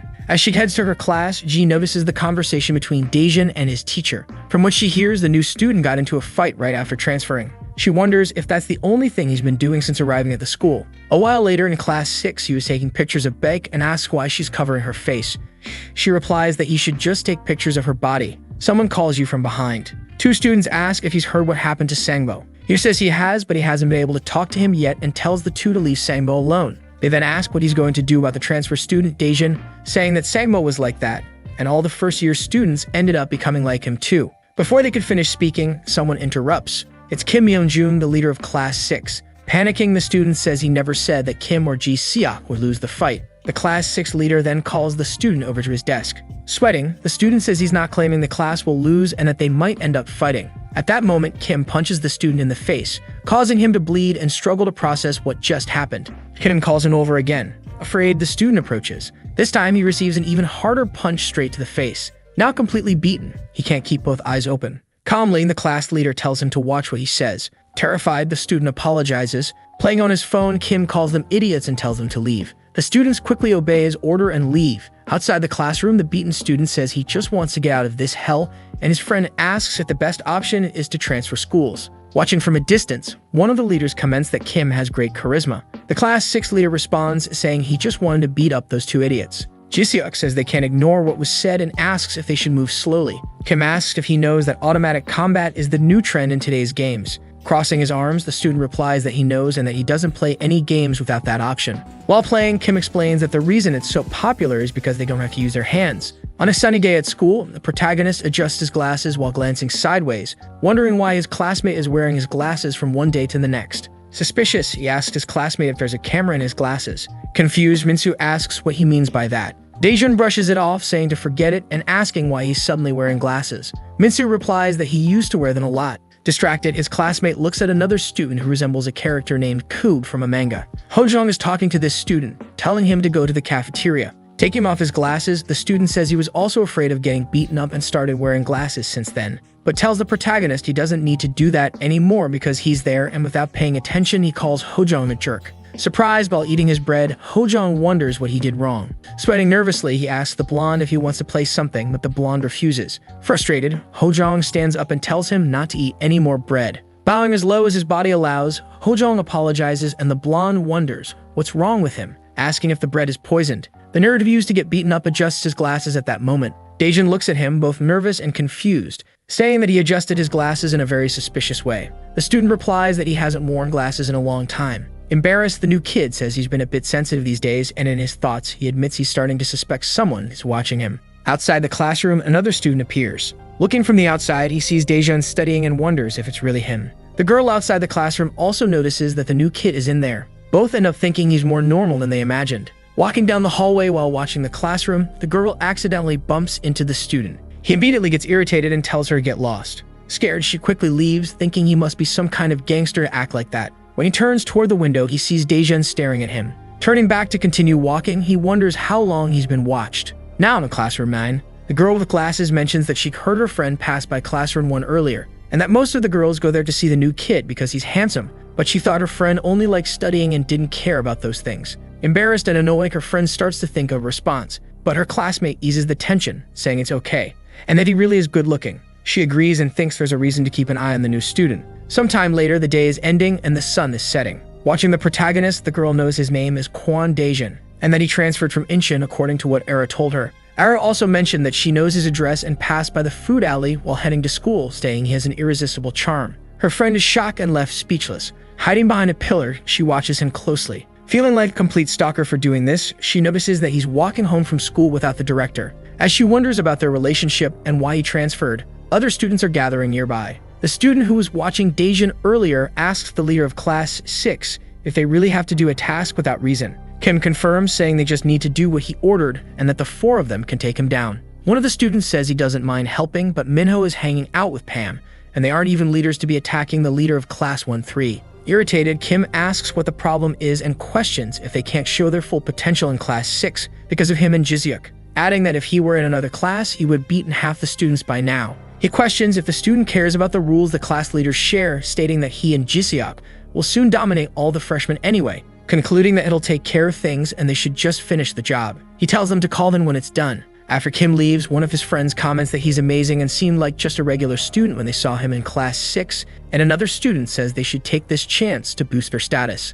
From a distance, they see the protagonist approaching. As he drinks his iced tea, he notices the new kid walking toward them. He throws his cup on the ground and says they should follow him. Suspicious, Daejeon seems to notice he's being followed. He turns a corner, continuing to walk forward as if nothing is happening while the group follows him. He keeps walking normally down the street. The stalker girl is scared, wondering what's going on and why this group is following the new kid. She leaves her hiding spot to see what's happening. The student from before notices her movements, looks at the girl who bumped into him earlier, and asks what she's doing. The girl pretends to be on a phone call. Suspicious, the student tells his friend to go ahead and says he'll catch up with him later. Confronting the girl, he tells her she's been following him for a while, but she denies it, saying she's just walking in the same direction. He remembers the bump from earlier, and once again questions why she's following him. Suddenly, he has an epiphany and claims she must like him. Complimenting her, he says she's cute and asks again why she's following him, then asks if she wants to come see him work, leaving her confused about what he means. Confidently, the student puts his arm around the stalker girl, saying he's going to rent a room and have fun with her,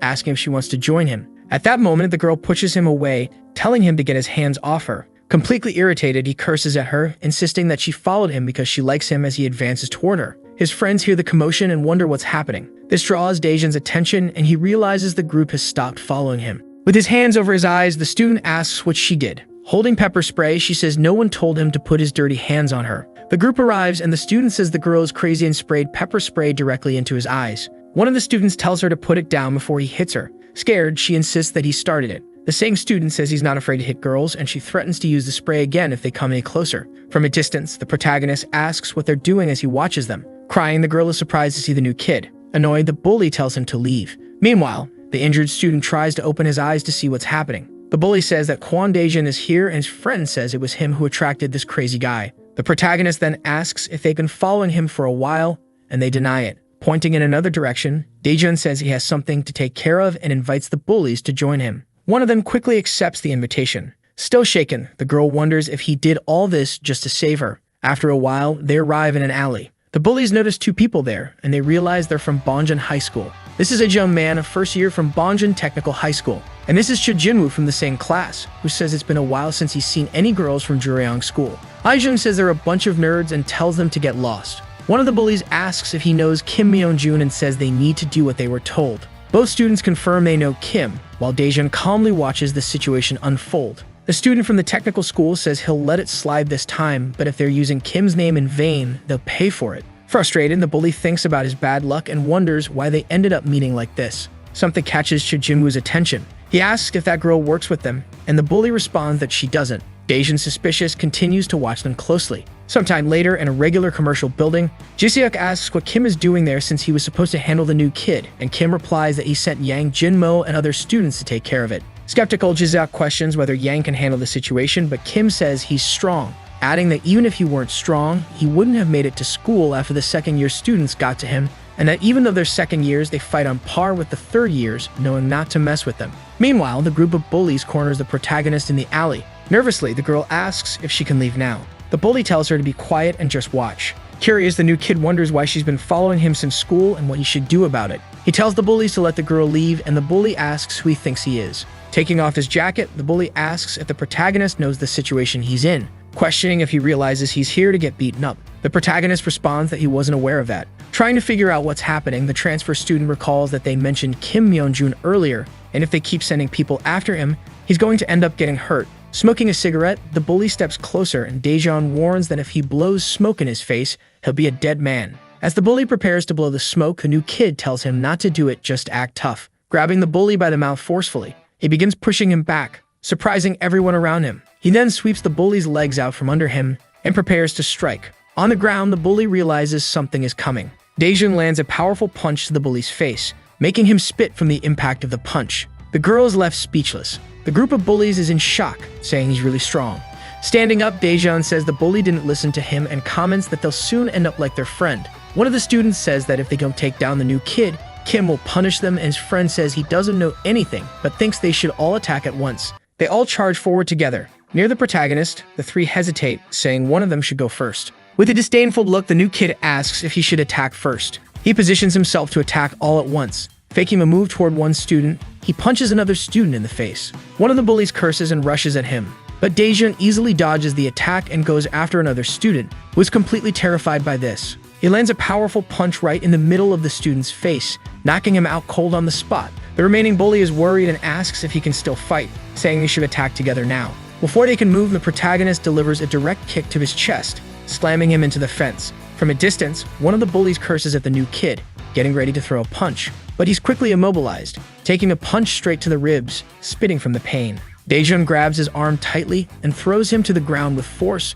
ready to knee him in the face. At that moment, the bully breaks into a sweat from fear. Calmly, Daejun tells him that it was a close call this time, and then he almost killed him. Meanwhile, at the internet cafe, Kim dies in his game, saying he lost even with auto combat, and Jisiak tells him he shouldn't come to the internet cafe just to play on his phone, adding that auto combat has its limits. At that moment, Kim gets a call. He answers, asking why they took so long, only to be shocked and scared when he hears that all of his friends were defeated. One of the bullies, terrified, senses something is coming. He starts running through a dark area, desperately looking behind him as he runs. He notices something approaching. It's a giant hand, and he starts screaming in desperation. He runs even faster, crying as the hand chases him. Seeing a light at the end of the tunnel, the bully begins to feel relieved, saying that once he gets out, he'll be safe. But before he can finish his sentence, the hand catches him, pressing down with its immense strength. He's so close to the exit, manages to escape, jumps, and mockingly smiles at the situation. Excited, he says he's alive. With a deadly aura, the protagonist appears, preparing to deliver the final blow. In shock, the bully realizes it's the transfer student. The fist comes flying toward him. Fallen on the ground, the bully wakes up. It was just a nightmare. Looking down at him, Daejun asks if he's awake. As he stands up, he sees all of his friends injured. Kicking the bully, Daejun tells him to get up and join the line. He scolds them for gathering like cowards, while another bully reports over the phone that the new kid took on 4 students at once. Chejunwoo asks if there's anyone like that at Dragon High, and his friend replies no, saying he's a transfer student from another city. A scared Kim thanks him for the update. Meanwhile, the protagonist asks the bully who gave the orders. He asks if it was Kim Myeonjun because the bully mentioned his name earlier, and the bully realizes he's in deep trouble if Kim finds out about this failure. He tells the new kid that he's mistaken, but his collarbone is pressed hard as the protagonist asks if he's some kind of clown. Terrified, the bully admits that Kim sent them but begs him not to say anything to Kim. From a distance, the girl watches the new kid and wonders if he's some kind of gangster. Looking at her, Daejun asks what she's doing there, and the bully says she followed him because she likes him. Extremely irritated, she screams that she doesn't like him, saying she hates him and hurling several insults about his appearance. With his self-esteem plummeting, the bully apologizes and says she was following him in a suspicious way. This catches Daejun's attention. Not knowing what to do in this situation, the girl says he's watching too many movies and is mistaken, saying she doesn't like getting involved in this kind of violence and then walks away. Suspicious, the new kid keeps staring at her. As she leaves the alley, she sees one of the technical school students, thinking that everyone in this area seems like a gangster. The 2 students say she's very pretty and different from the girls at their technical school. Meanwhile, the bully exchanges his phone number with the protagonist, but Daejun, filled with anger, tells him to bring Kim Myeonjun to him, and the bully agrees to the demand. The next day at school, impatient, Daejun wonders why Kim still hasn't shown up, even though the 3rd class has already ended. Yang Jinmo, the bully, says he hasn't seen Kim at school today and tells Daejun to believe him. Philosophically, the new kid recites the saying, if Muhammad won't go to the mountain, then the mountain will go to Muhammad. Sometime later in class 6. With a serious expression, Daejun opens the door.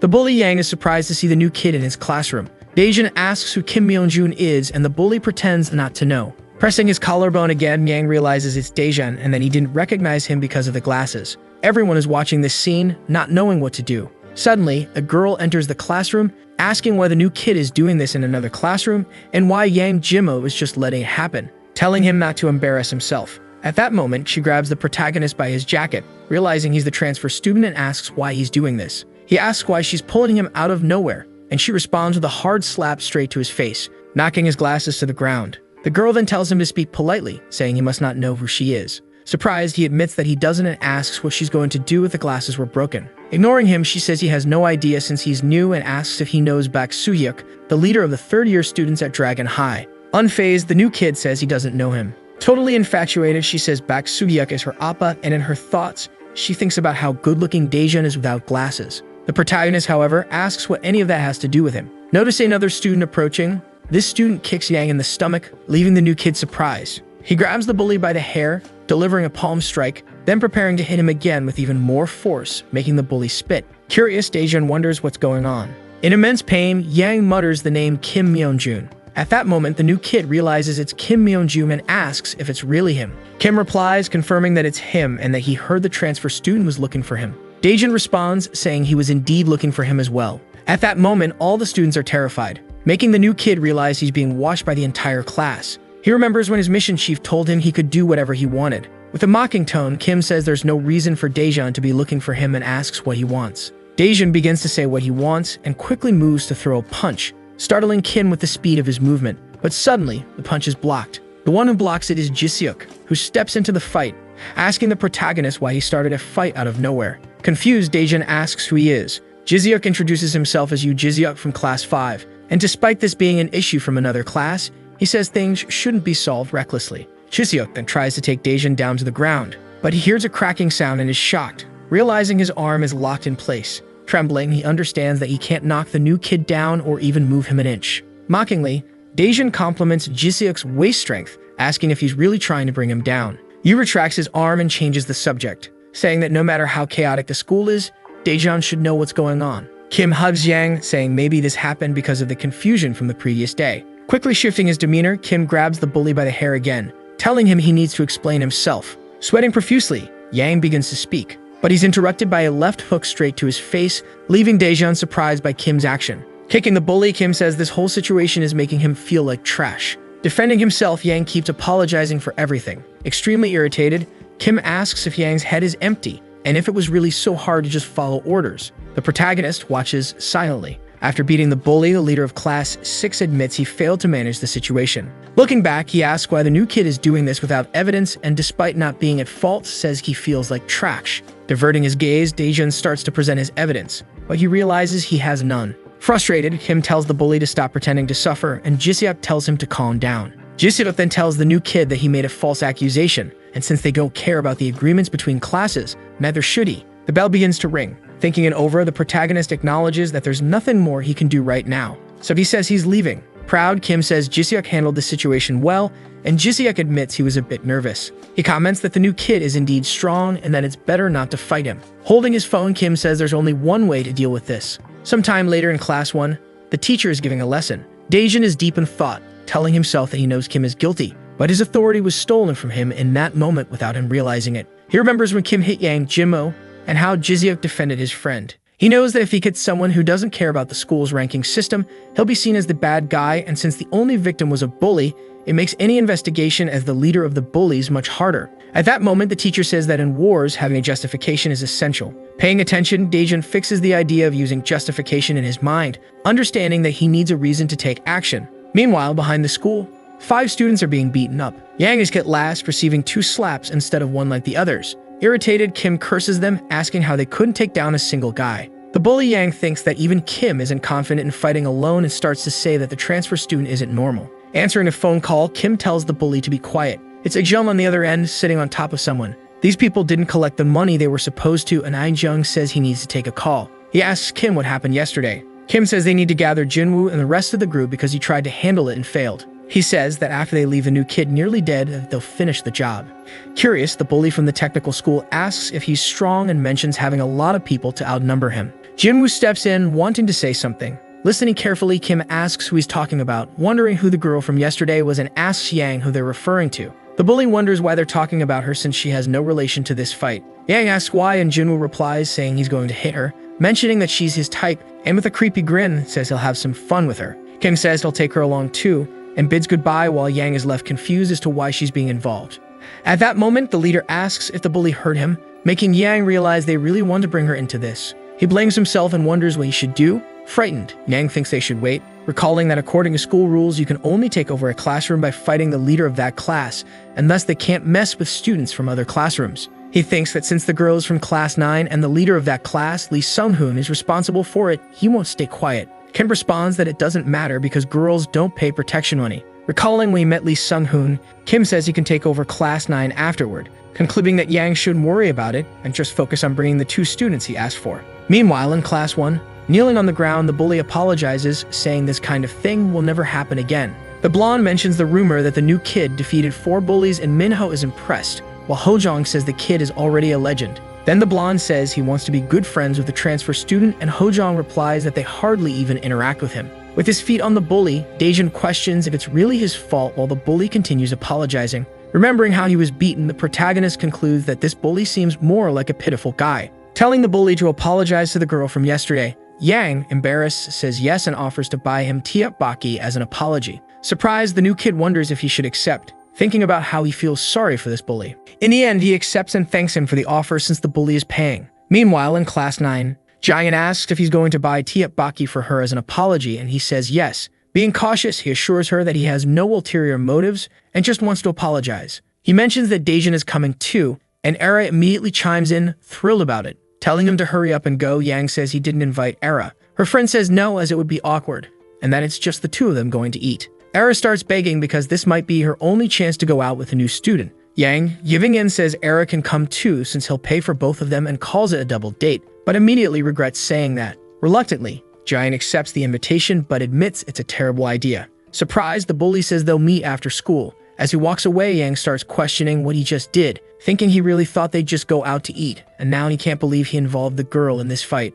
He wonders what he should do. Then the boy with the glasses catches his attention, thinking it must be Minsu, Daejun's desk mate, wondering if they're close. Sometime later, as the sun sets, two students from the technical school ask if it's okay for them to get involved in this fight, since it's an issue from another school. Jongmin says it needs to be done because Kim is hiding behind them. The students then ask what Kim will do if he gets crushed by them. They say Kim will have to transfer schools or drop out if that happens, but they believe Kim Myung-jun will help their group take over Bonjin High School after he takes over Jumryeon High School, increasing their earnings. Jongmin doesn't want to keep hitchhiking, and for that to happen, the transfer student needs to be stopped. At the same time, in another part of the city, Daejun is walking with the bully and the two girls from Class 9, thinking about how strange this combination of people is, while Jian finds this situation uncomfortable. Era is only thinking about eating with the new kid and how quickly things are progressing. Curious, the protagonist asks about the place they're going to, noting that everything seems closed, wondering if they have teppanyaki at a place like this. The bully confirms while avoiding eye contact. Completely smitten, Era says that good restaurants are always in places like this, and sometimes they don't even have signs. Surprised, the bully remarks that she knows her stuff, and she responds, saying she knows all the best restaurants, but that she didn't know there was a good one in this neighborhood, and Jian adds that she didn't know either. At that moment, the new kid asks the bully for the name of the restaurant, and he starts getting nervous. Suspicious, Daejun asks why he's so nervous and if he's up to something. Looking behind him, he sees several students, wondering what's going on. He realizes they're students from the technical school. Furious, he calls Yang Jinmo. Yang kneels down and begins apologizing. Terrified, he says Daejun can kill him when this is over, and that he had no choice. Jian, now scared, starts to realize what's happening, and Era, confused, asks her friend what's going on.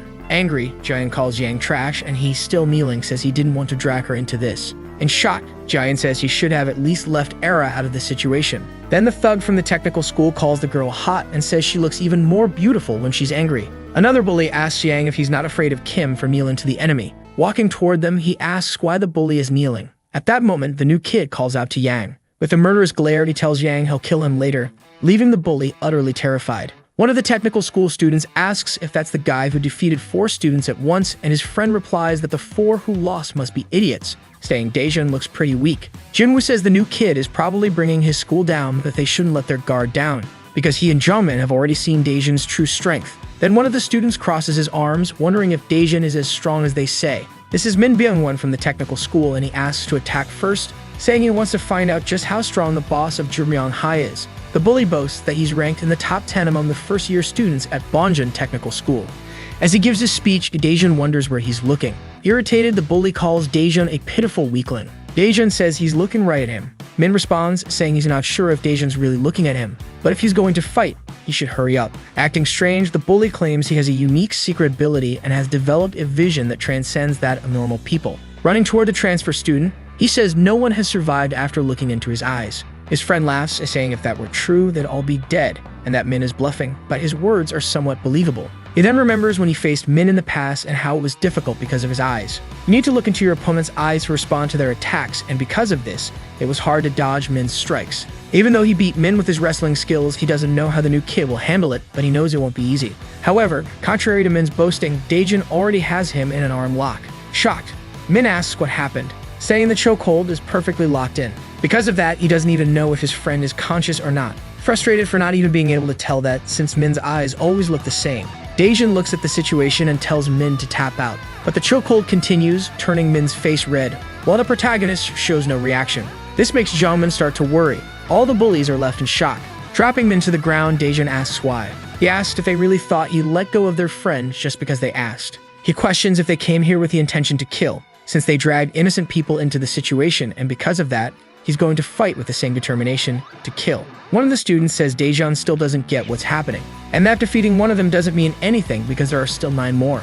Another student asks if Daejeon thinks he'll be the last one standing. The protagonist walks over to Era and asks her to hold his backpack, telling her to stay back because things are about to get dangerous. Blushing with embarrassment, her friend says this isn't some romance webtoon.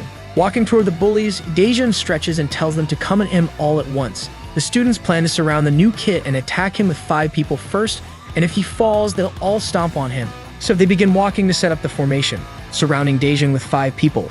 He observes the situation and thinks about what to do. He decides to go after one near the wall, throwing himself at him with full force, slamming him into the wall. After that, he delivers a punch to finish him off. At that moment, one of the bullies curses at him and charges forward. Grabbing some dirt from a nearby pot, Daejeon throws it directly at the bully to confuse him. At the same time, a blonde guy comes in with a powerful kick, which the transfer student catches, immediately throwing him to the ground, dodging another punch right after. Daejeon responds with a right uppercut under the bully's chin, and kicks the blonde guy directly in the face. Shocked, Yang says he knew the protagonist was strong, but didn't realize he was this strong, wondering if he might be able to defeat Kim Myeonjun and Yoo Ji-seok, and that he could even become the leader of the entire first year. Correcting himself, he says that not only can he do it, he's certain Daejeon will. Terrified, the weird kid asks his friends what they're doing and tells them to attack now. They rush in all at once, but the protagonist starts running too, easily dodging a punch. He counters with a left hook to the ribs, then finishes with a right punch to the face. Another one charges at him,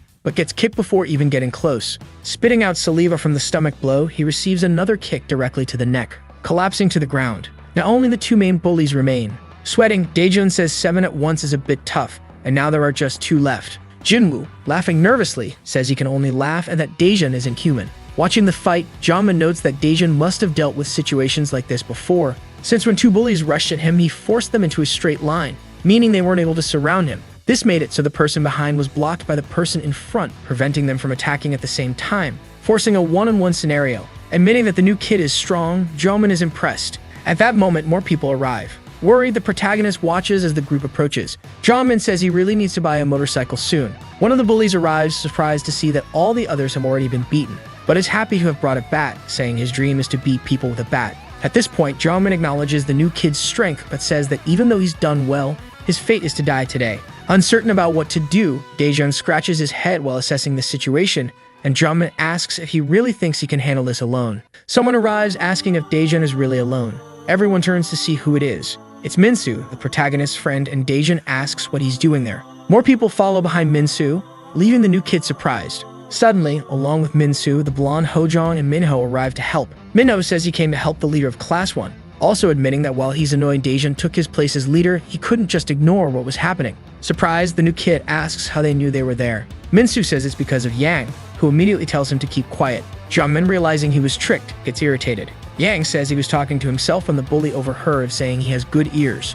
Furious, Jongmin curses at him, saying it's all because of him, and that Kim Myeonjun is going to kill him no matter what, but he'll kill Kwon Daejeon first. Nervous, Yang says he doesn't even like Kim because he makes him do all sorts of cowardly things, adding that he's not the type to take orders quietly anymore and won't be Kim's subordinate any longer, calling the technical school students idiots. Minho then asks if Yang is on their side now, saying that's good because it's one more person for their group. But they still have around 7 or 8 people on the other side, so he asks who their leader is. It's probably one of these 2. Minho suggests that Daejeon fight the 2 leaders while their group handles the rest. Minsu says he won't fight and will just stay put. Observing, Jongmin realizes that Minho is a former leader. When they see Hojong, they mistake him for a mercenary adult. Before Daejeon can thank Minho for his willingness to help in this fight, he says he doesn't trust them to handle this, because each person will have to take down 1 or 2 students, and one of them even has a weapon. At that moment, Minho tells Daejeon not to worry because he's a dirty fighter. Dropping his bag to the ground, he tells everyone to get ready. One of the bullies puts his phone in his pocket. Hojong opens some kind of folder. Minho pulls something from his bag. It's a fighting baton, while the blonde bully grabs brass knuckles. Meanwhile, Hojong is holding a key. Minho says they're a bit different outside of school. Surprised, Daejeon wonders if they have crap for brains, not understanding why their bags are full of weapons. One of the bullies says the redhead is the legendary master of all weapons, and his friend asks if he's talking about a video game. Then the blonde bully says it sounds like they're talking about Minho, and Minho calls out the guy with the baseball bat. Asking if he knows how to use a bat, the bully replies that all he needs to do is hit someone on the head. Confident of victory, Minho challenges the bully, saying he'll teach him a lesson. Annoyed, the bully says he's not responsible if Minho's head gets smashed. Mocking him, Minho tells him to go ahead and try. The bully rushes in, saying he's going to kill him. At that moment, Minho notices he's right-handed, and that when beginners use a bat, they lift it to the right and bring it down diagonally. Throwing chalk dust into the bully's face, Minho prepares for a strike, landing a punch directly in the bully's stomach, leaving him shocked at what just happened. Minho follows up with a hard kick to the groin, making the bully drop to his knees, and finishes with a kick to the face. The other students are stunned, not understanding just how dirty Minho can fight. After the fight, Minho picks up one of the bats and says he's good at using them. Holding both the baton and the bully's bat, he says it's time for the rest of the extras. Focused on the fight, the nerd asks if this is a double sword style. Nervous, one of the students says Minho is crazy for using weapons and kicking people in the groin, calling him disgusting. Excited, Minho says he'll come to the student if he doesn't come to him. In response, the bully rushes forward, thinking he needs to protect his face and his groin. But Minho dodges his punch, countering with a strike to the lower thigh. At that moment, the nerd charges in as well. Hojong quickly punches him in the face, leaving the nerd furious for the interruption. With a murderous look, Hojong brandishes his ki. Seeing all of this, one of the students says they're crazy and that they need to grab something off the ground. One of them picks up a bottle, asking if it's too dangerous, and his friend responds that now's not the time to think about that. Surprisingly, the blonde bully rushes in at high speed, punching one of the students. The other retaliates with a kick to the blonde, but Yang quickly arrives, kicking the bully in the stomach. The weird guy says the whole situation is a mess. With arrogance, Daejeon says the numbers from before didn't matter, asking if they fight with their mouths, calling them to the fight. Confident, both of the main bullies begin preparing for battle. Jongmin says it doesn't matter how many fights Daejeon has won, in a one-on-one he'll never lose. He says he'll fight first, and if it doesn't go well, his friend should step in to help. Thinking that because Daejeon's punches are fast, he can't risk staying in a prolonged fistfight. Jongmin gets into position to start the fight, rushing quickly toward the protagonist. Daejeon catches him, leaving the bully totally confused. Daejeon pushes his attack away, pressing down on his head. At that moment, Jongmin's friend tries to help, but the new kid dodges the kick, barely managing to dodge. Jongmin wraps his arms around Daejeon's torso, leaving the protagonist surprised. With rage in his eyes, the bully says it's over now because he's been caught by a wrestler from behind. Surprised, Daejeon wonders if Jongmin just said wrestler. Pulling Daejeon with all his strength, Jongmin says he's going to kill him. But Daejeon starts walking, even while being held, and Jongmin says he can't escape. Grabbing one of Daejeon's arms tightly, lifting his body, Jongmin says he'll finish it now. He prepares for a back suplex, a technique where you grab your opponent and throw them behind you. Depending on how they land, it could be deadly. Jongmin is successfully executing the move, but Daejeon holds onto the wall, using his strength to prevent himself from falling. At that moment, Jongmin is in shock, wondering why he can't move. Realizing that Daejeon ran close to the wall on purpose, both of them end up falling to the ground, knocking him unconscious on the spot. It was a punch with immense impact. The girl is visibly shocked. Even after that punch, the new student goes for another hit, but the fallen bully on the ground tells him to stop and admits defeat. He begs again for him to stop, saying he was wrong and that he'll never touch him again. With a murderous aura, Daejeon curses at Jongmin, landing another punch on him and locking him in its chokehold. While Jongmin begs for mercy, the protagonist says he's going to die today. He asks what that guy can do for him now, questioning the bully, saying that the reason he entered the school was to break the hierarchy. He asks who he thinks will have control of Golden Dragon High, Kim Myung-jun or the person strangling him right now. Meanwhile, in the group fight, Yang punches the nerd square in the face, knocking him to the ground. Afterward, they declare that they're done there, threatening Jongmin, who just tells them to leave, and they disappear quietly. Jongmin accepts it without complaining, wondering if this is really happening. Minho approaches the new student and asks if he's done and if he's going to let the guy go. Daejeon says he'll never let them mess with Golden Dragon High again. Minho mentions that Kim is recruiting students from other schools and suggests they just take it back to him and finish it all. But Daejeon replies that there's another way to handle it and that he's very tired, thanking them for coming and saying it's the only reason he's alive. The three of them blush with embarrassment. He also thanks Minsu, who says he didn't really do anything special. Looking back, Daejeon asks Yang Jinmo if he's forgetting something. Recalling the protagonist's words from earlier, Yang asks if it's about him having to die. Crying, he says he hasn't even been in a relationship yet. Daejeon turns to the girls and asks if they got hurt, and Era asks if the fight is over. He confirms it is, which brings her relief. Approaching the girl with glasses, he asks if she's okay, and she thinks he's holding her by the waist. She's completely mesmerized by his presence, and he asks why her face is so red and if she's alright. Era responds that she's fine. Feeling awkward, the new student apologizes for everything that happened. Era says it's Yang Jinmo's fault and not his, but her friend says that his very existence is a mistake. Shocked, everyone looks at her as she says that he uses bullies like toys, beating them up and bothering everyone around him by dragging them into his problems. She adds that they're all cut from the same cloth. Jana finishes by saying that he solves everything in childish, cheap ways and suggests he go somewhere quiet and just die. Then the two girls walk away. Hojong admits that she's right, but he's still hurt by it, while the blonde guy says there's no arguing with her words. At that moment, the protagonist says nothing. Yang stays silent too, while Era looks back at them. A bit later, Era asks Jina if she's alright. Jina apologizes, saying she let herself get carried away by her words, but that it's something she hates. Thinking to herself, Jana concludes she doesn't care about the transfer student anymore, and at least he doesn't seem like someone who'll get involved in her plans. Then Jina says she's going somewhere else. Era realizes she's going to see Juwoon, and Jina confirms it, saying she missed him today. Era says goodbye to her friend. Worried, Era thinks her friend must be more sensitive today because of her younger brother. Walking along the sidewalk, she reflects that the day was worth it, even though she didn't get to eat tteokbokki, and that Jimmo seemed to feel really bad for what he did. Back with the group, Daejun puts his hand on Yang's shoulder, asking how he wants to die by drowning, and tells him he'll have to pay 10,000 won for it. Shocked, Yang says he at least wants to apologize to the girls before he dies. Daejun says that yes, he should apologize to them and admits that Yang is bad, but there are even worse people out there. A while later at the hospital, inside a room is a 15-year-old patient. It's Jina's younger brother, lying in a hospital bed, breathing through a machine. As Jina watches her brother, she wonders if bullies don't feel guilty for doing all these things to others.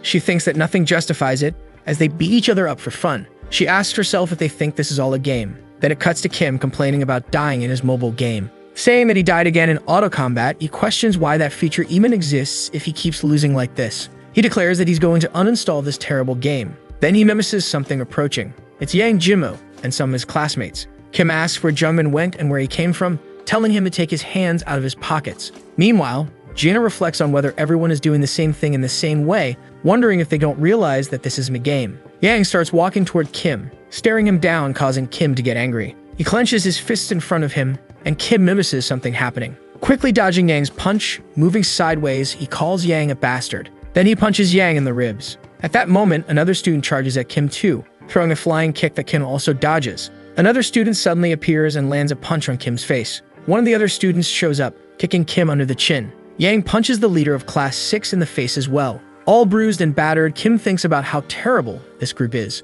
As the group unleashes their fury on Kim, Jenna wonders about putting herself in someone else's shoes and whether, when you have to pay for your mistakes, you'll feel regret and reflect on them. She contemplates the philosophy of an eye for an eye and a tooth for a tooth, questioning whether seeking revenge is the right path. Kim is desperate amidst all this chaos. He begins to run from the scene. The group chases him down the street at night. Kim continues running, glancing back. He crashes into a fixed sign on the ground. Yang approaches to land another blow, but Kim is faster and punches Yang squarely. Yang retaliates with a kick to his ribs, sending Kim flying onto the sidewalk. One of the students says they'll hit him lightly, and Yang says Kim is going to pay for his karma. Yang asks Kim if it was fun ruling for all that time, while another student says Kim looks cute and he's scared. Yang taunts that Kim can't do anything alone and feels like a fool, and now they'll never see each other again. At the hospital, Jenna reflects on how the world doesn't work in a rational way, and because of that, she's going to make them pay in a straightforward way. She promises she'll deal with the people who put her brother in that state. Then she begs him to wake up.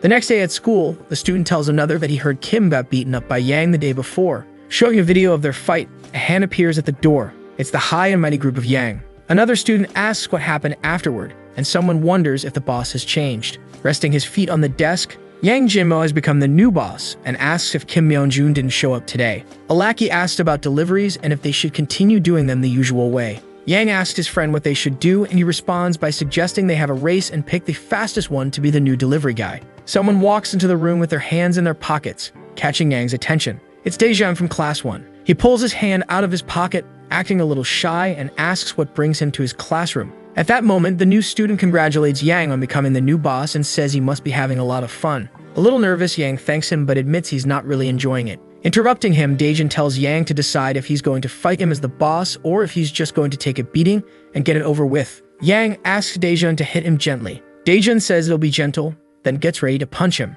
He lands a strong punch right on Yang's face, leaving a clear mark on his cheek. As Yang falls, he thinks he's feeling much lighter now, almost as if he's flying because he feels so light. But then he panics, thinking that he can't really be flying just from a punch. Looking at his body from the window, Daejun looks back and says that since they're a gang, they should get a beating too. But one of the students quickly says they disbanded the group just 3 seconds ago. Putting his hand on the student's shoulder, Daejun accepts what he said and warns them to live a controlled life from now on. All three students emphatically agree. One of them says his dream now is to be a crush can, while the other jokes about competing to see who can crush their life the most, admitting they're all doomed. The other students are left speechless by what just happened, and one of them remarks that this new student is the strongest person they've ever seen. Slapping Jinmo's face, one of the students tries to wake him up as he lies unconscious on the floor of the classroom. Kwon Daejin has become the leader of classes 1, 2, 3, and 6 at Jumryong High School, where he studies. That makes 4 classrooms conquered in his first week after transferring. His 3 friends start celebrating the fact that Daejin has taken over 4 classrooms and begin praising him endlessly.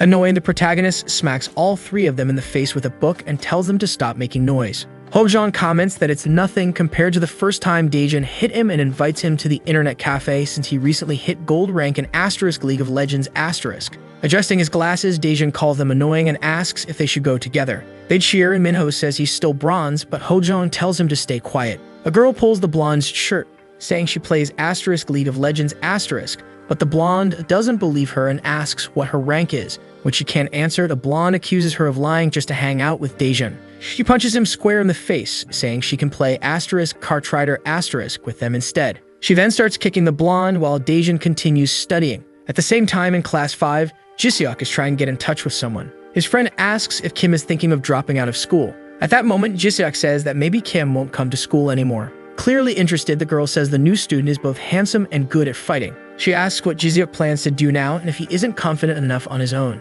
He admits he is. The girl remarks that Jiseok shouldn't have been greedy about the ranking, or he should have formed an alliance with the other guys. Jiseok explains that the remaining classes for a potential alliance are 4, 5, 7, 8, and 9. At that moment, Jiseok finds the girl's comment strange and asks if she really doesn't care about the ranking. She confirms that she doesn't, but then remembers the protagonist without his glasses, thinking she can't believe the word Appa came out of her mouth and wonders what she should do about him. The next day at school, in Class 1 where the protagonist is, his friends arrive and the blonde asks if Daejin is already in class, asking if he made it home safely the night before. He then asks if Daejin is already studying, to which the new student confirms and asks why. The blonde then says Daejin is better at studying than at gaming, making him sweat nervously. The day before, the blonde had been yelling for Daejin to use his ult, but they ended up losing the match. He asks why the new student said he would carry the team, and if he's sure he's gold rank. Daejin replies that it's better not to get too caught up in the game while his hand shakes on the mouse. The girl then asks if he wants to risk his life for a game, and the blonde looks confused by the question.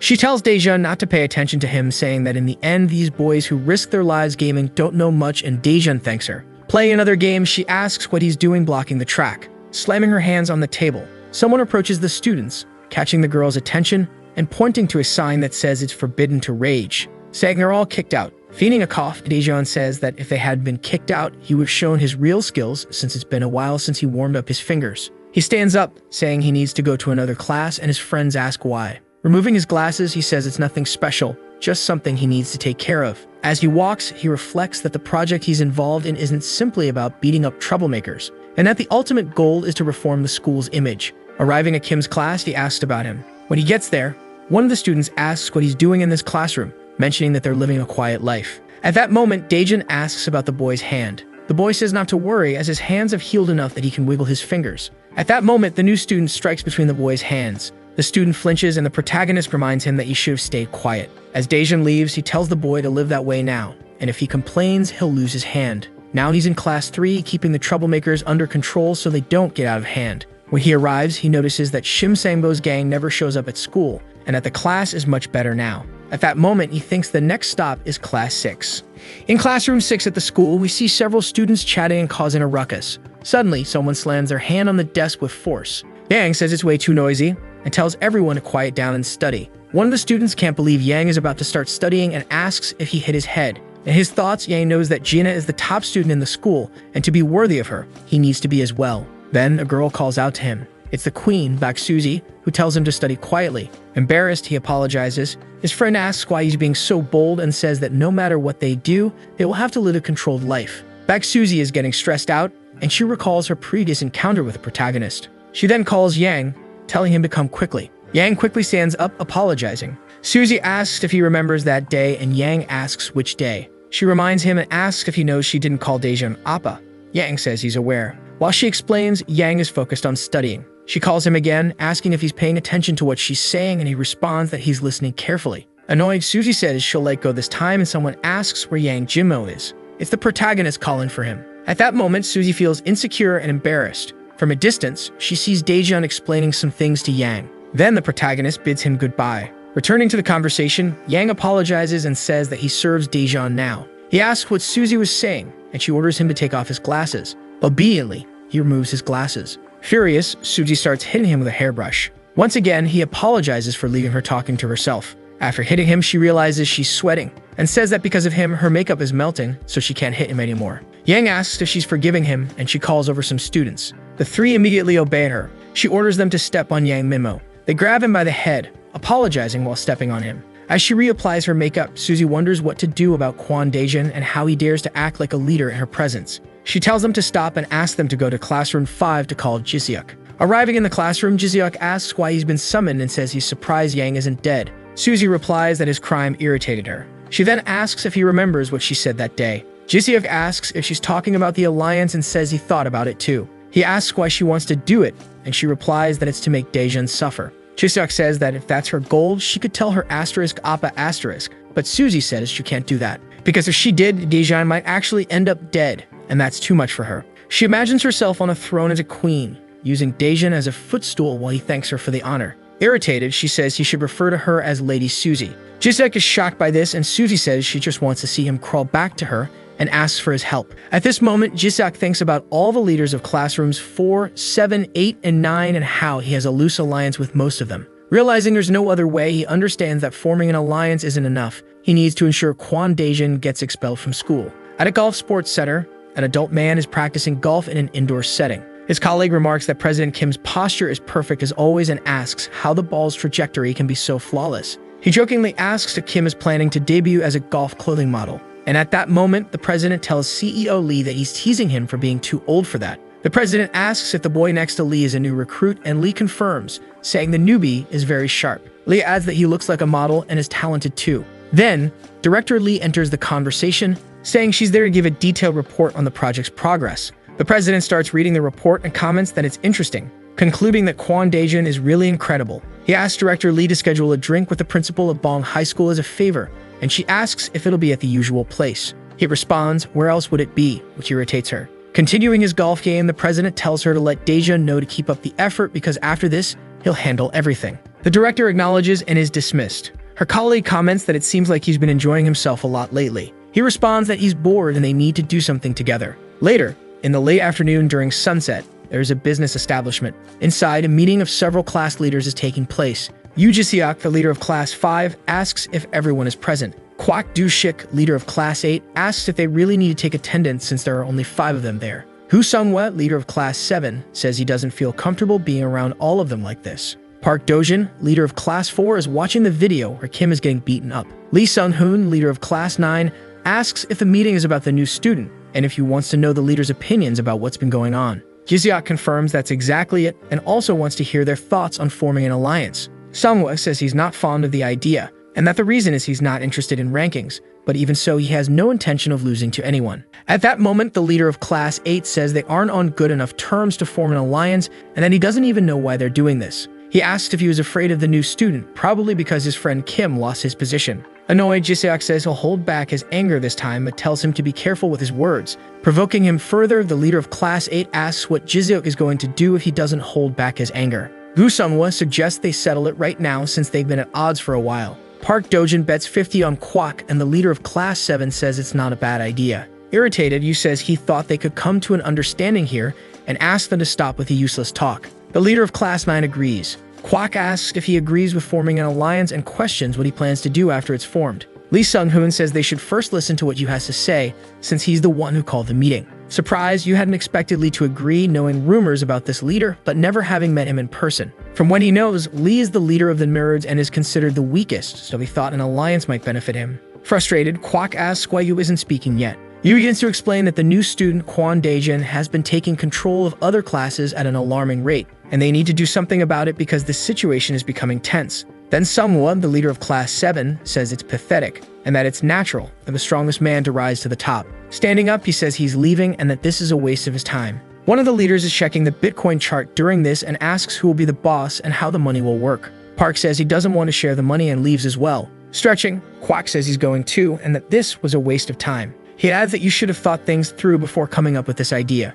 Yu tells Quack to stop now, reminding him that he said he'd only hold back his anger once. Confident, the leader of Class 8 challenges him to a fight, saying he'll kill him, and that this will be a perfect warm-up before his dance practice. Lee asks both of them to calm down, saying it's not the right time for this. Irritated, Quack says it doesn't matter and that Yu thinks he's tough just because he can't control his own anger. Adjusting his glasses, Lee suggests they postpone the fight for now and asks if they don't want to hear what he had to say. Meanwhile, back in Class 4, Park slams his fist on the table. He says he hit it wrong and it's another student's turn to hit. One of his friends asks how the meeting went and Park says it was just about the new student and that the others are just a bunch of idiots. The leader then looks at his book and asks if the student turned the page. The student confirms and apologizes, but Park asks why he's apologizing and calls him up for another round. Once again, Park loses the game and the student wins. Park admits the student is really good today. Annoyed, Park says he only needs to give 40,000 won. Terrified, the student insists that's not necessary and that Park doesn't need to give him anything. Holding back his anger, Park says the student needs to hand over the money since he's the winner. He gives the crumpled bills to the boy and asks for another round. Exhausted, the student reluctantly agrees. When it's Park's turn again, he doesn't win. Surprised, he wonders what's going on, thinking his touch isn't working today. The student suggests that if Park's touch is off, they can leave it for another time. Annoyed, Park just glares at the situation.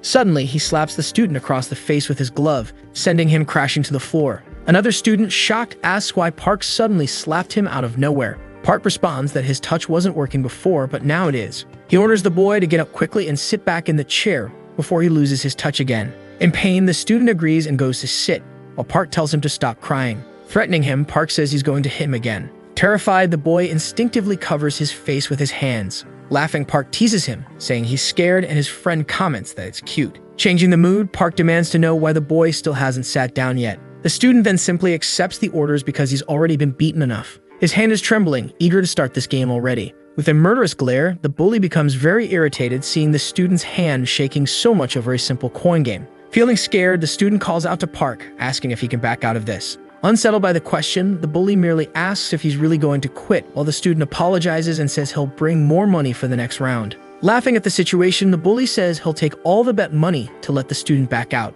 Perplexed, the student asks if he's going to take all the money, and Park just says, "That's how the game works when you quit."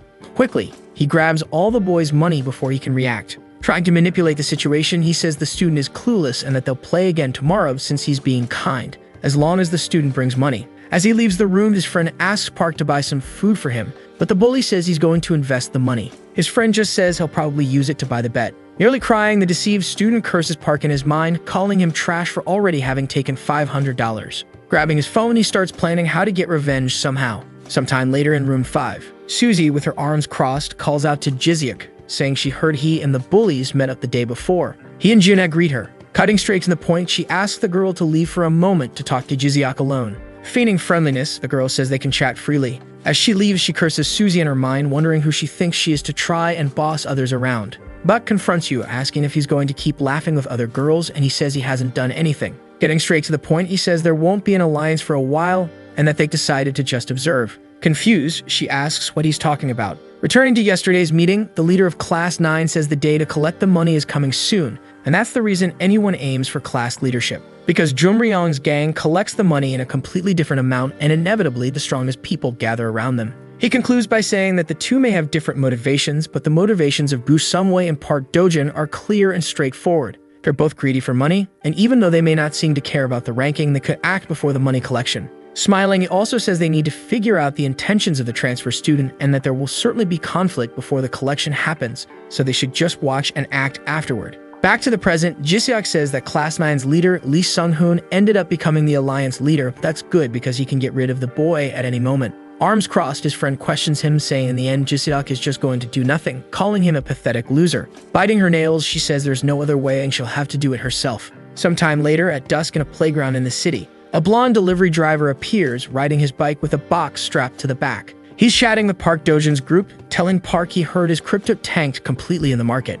Park then asks how is this doing, and the blonde says he pulled his money out as soon as he entered the coin. Annoyed, Park says he's the only one who got screwed, both in crypto and in his bets. Laughing, the blonde asks if the bully wants some good advice and says if he invests like him, Park will certainly make some money. Dojin says he doesn't have much cash and wonders how much a food delivery driver makes and if he should give it a try too. His colleague asks if the collection day is coming up, wondering if he could make some money from it. Park replies that the day is approaching, but it's not all that much. Smiling, the boy says he got a call and needs to leave, reminding Dojin to let him know as soon as he earns some cash because he'll surely help him invest. That same colleague asks the bully if they shouldn't take at least half before collection day, saying it would be bad if they only got portions of 1.5. Agreeing, Park says he was already thinking of doing that, and his colleague asks who they'll take from first. With arms crossed, confident, Park says they don't need to take from one person at a time. They'll start with the transfer student. Since Daejeon already grabbed 4.5 portions, if they just take from the new kid, they'll already have 5.5 in total.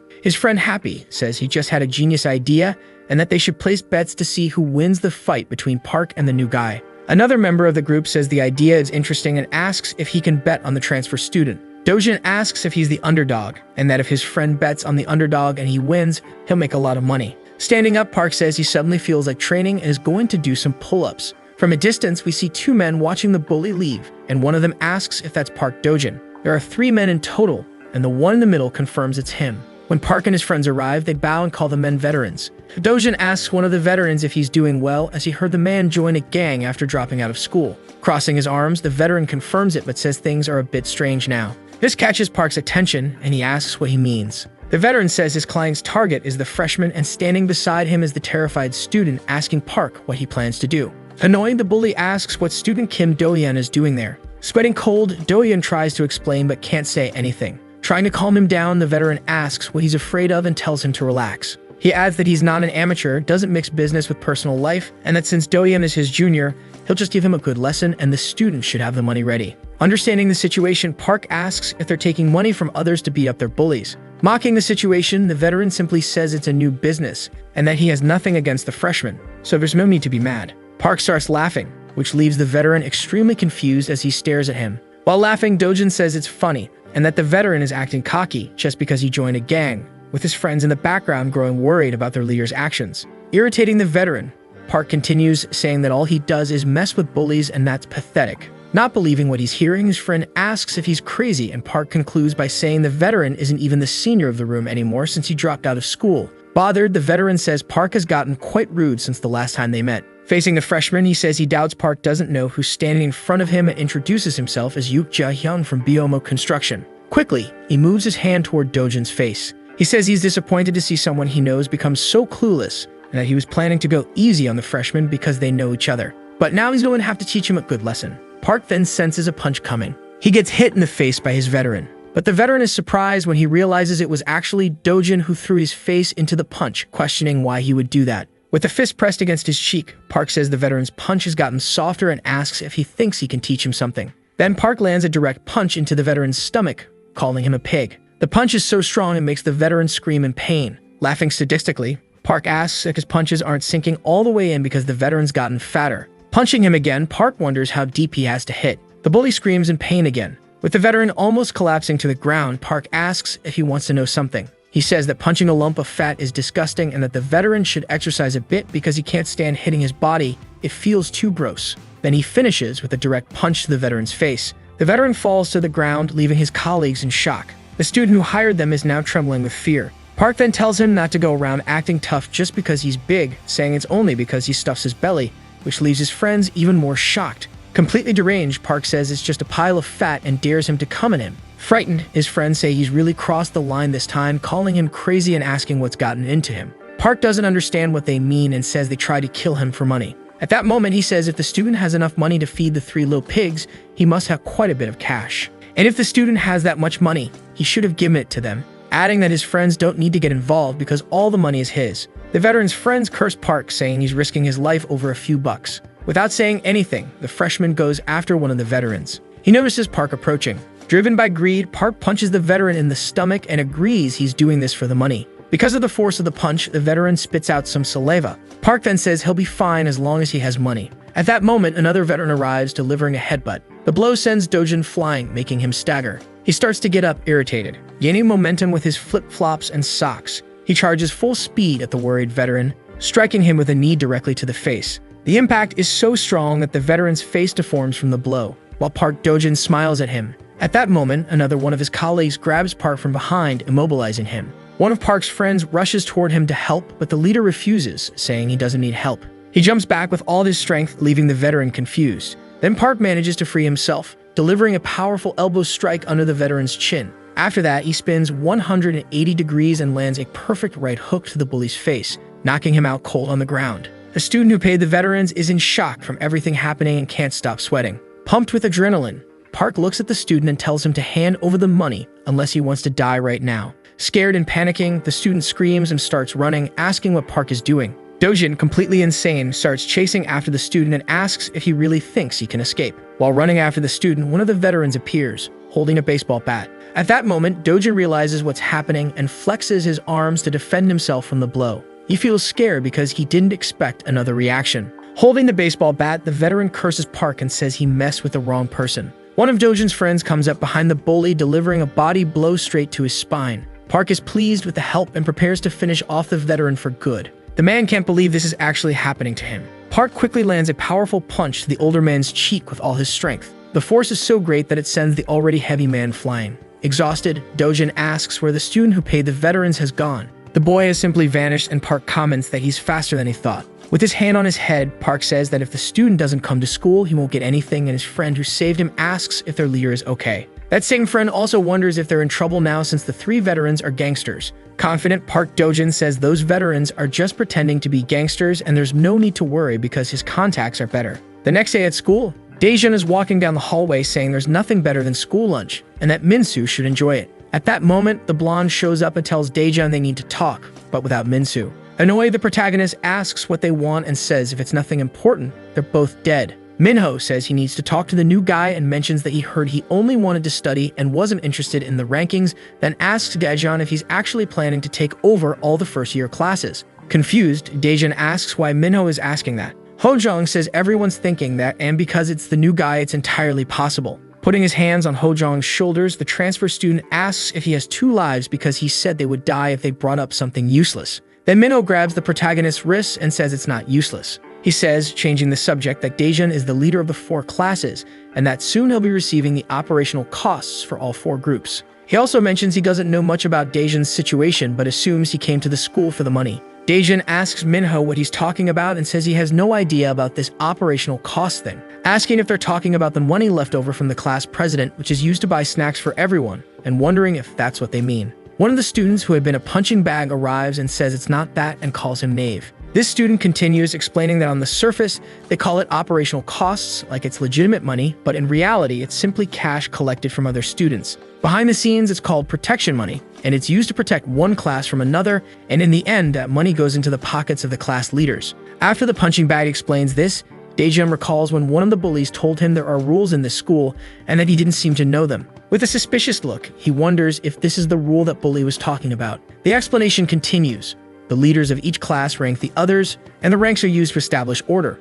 And the amount of money gets doubled if you're the leader of more than one class, which is why everyone wants to be the head of Jumryeon. He concludes by asking if the new guy is going to collect 4 times more than the other leaders, and that before that happens, he's sure people will come after him. Minho thanks the punching bag for the explanation and asks why he's there. With an innocent face, the student says he came to ask them to take care of his part since they'll be targets of other classes from now on. Before he can finish, Daejun slaps his arm. The student asks why he did that again, and the new guy simply says the guy doesn't understand anything. Looking at his friends, he says this business of collecting money isn't going to happen anymore, leaving Minho and Hojong speechless. But the blonde says he can't do that, and that it's not just about them, because part of the first-year collection goes straight to the second year, and from the second year to the third. Minho comments that deciding to do this is the same as turning the entire school against him, and even for Daejun, he won't be able to handle the whole school. With his arms crossed, Daejun admits that if it's the whole school, the risk is really high. But he remembers that his job is to put an end to this kind of thing, and he can't make a habit of ignoring what happens right in front of him.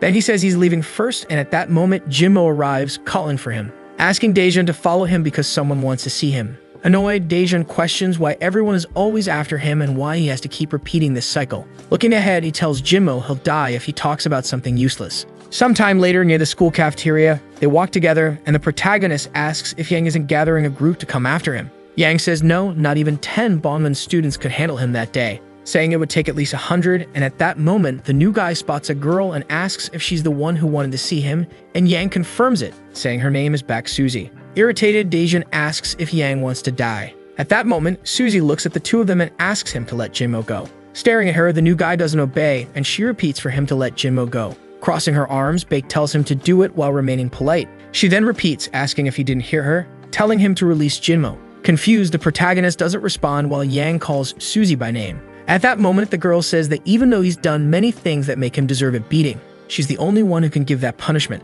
Suspicious of the situation, Daejeon says he has no idea what's going on, but according to the school rules, Class 6 is under his control, and that means he can do whatever he wants with its students, including Yang Jinmo. Walking up to the two of them, she asks if he doesn't know. Holding Jinmo's hand while staring at him, the girl says she's above those rules and that he shouldn't try to act like a leader in front of her, telling him to let go. At that moment, she pulls hard. The protagonist tightens his grip on Jinmo's wrist, questioning the nonsensical conversation and saying he won't let him go. Frustrated, Suzy asks if he really won't release Jinmo, calling him an arrogant jerk. At that moment, the new guy says that they're the ones who are arrogant. Elsewhere, we see a man telling 3 students that they have strayed from the path, becoming materialistic and obsessed with money and valuable items, and have disappointed him, saying that karma will make them become puppets of the devil stained by their greed, but that he himself will save them from this sin personally. 2 students stare at him in fear as he says he's not going to kill anyone. This is the second-year leader, part of the Path gang, named Won Ja-ok, saying he's only going to beat them to the brink of death. His second-in-command, Ju Gangmyeong, also comments, saying the students should pay up immediately.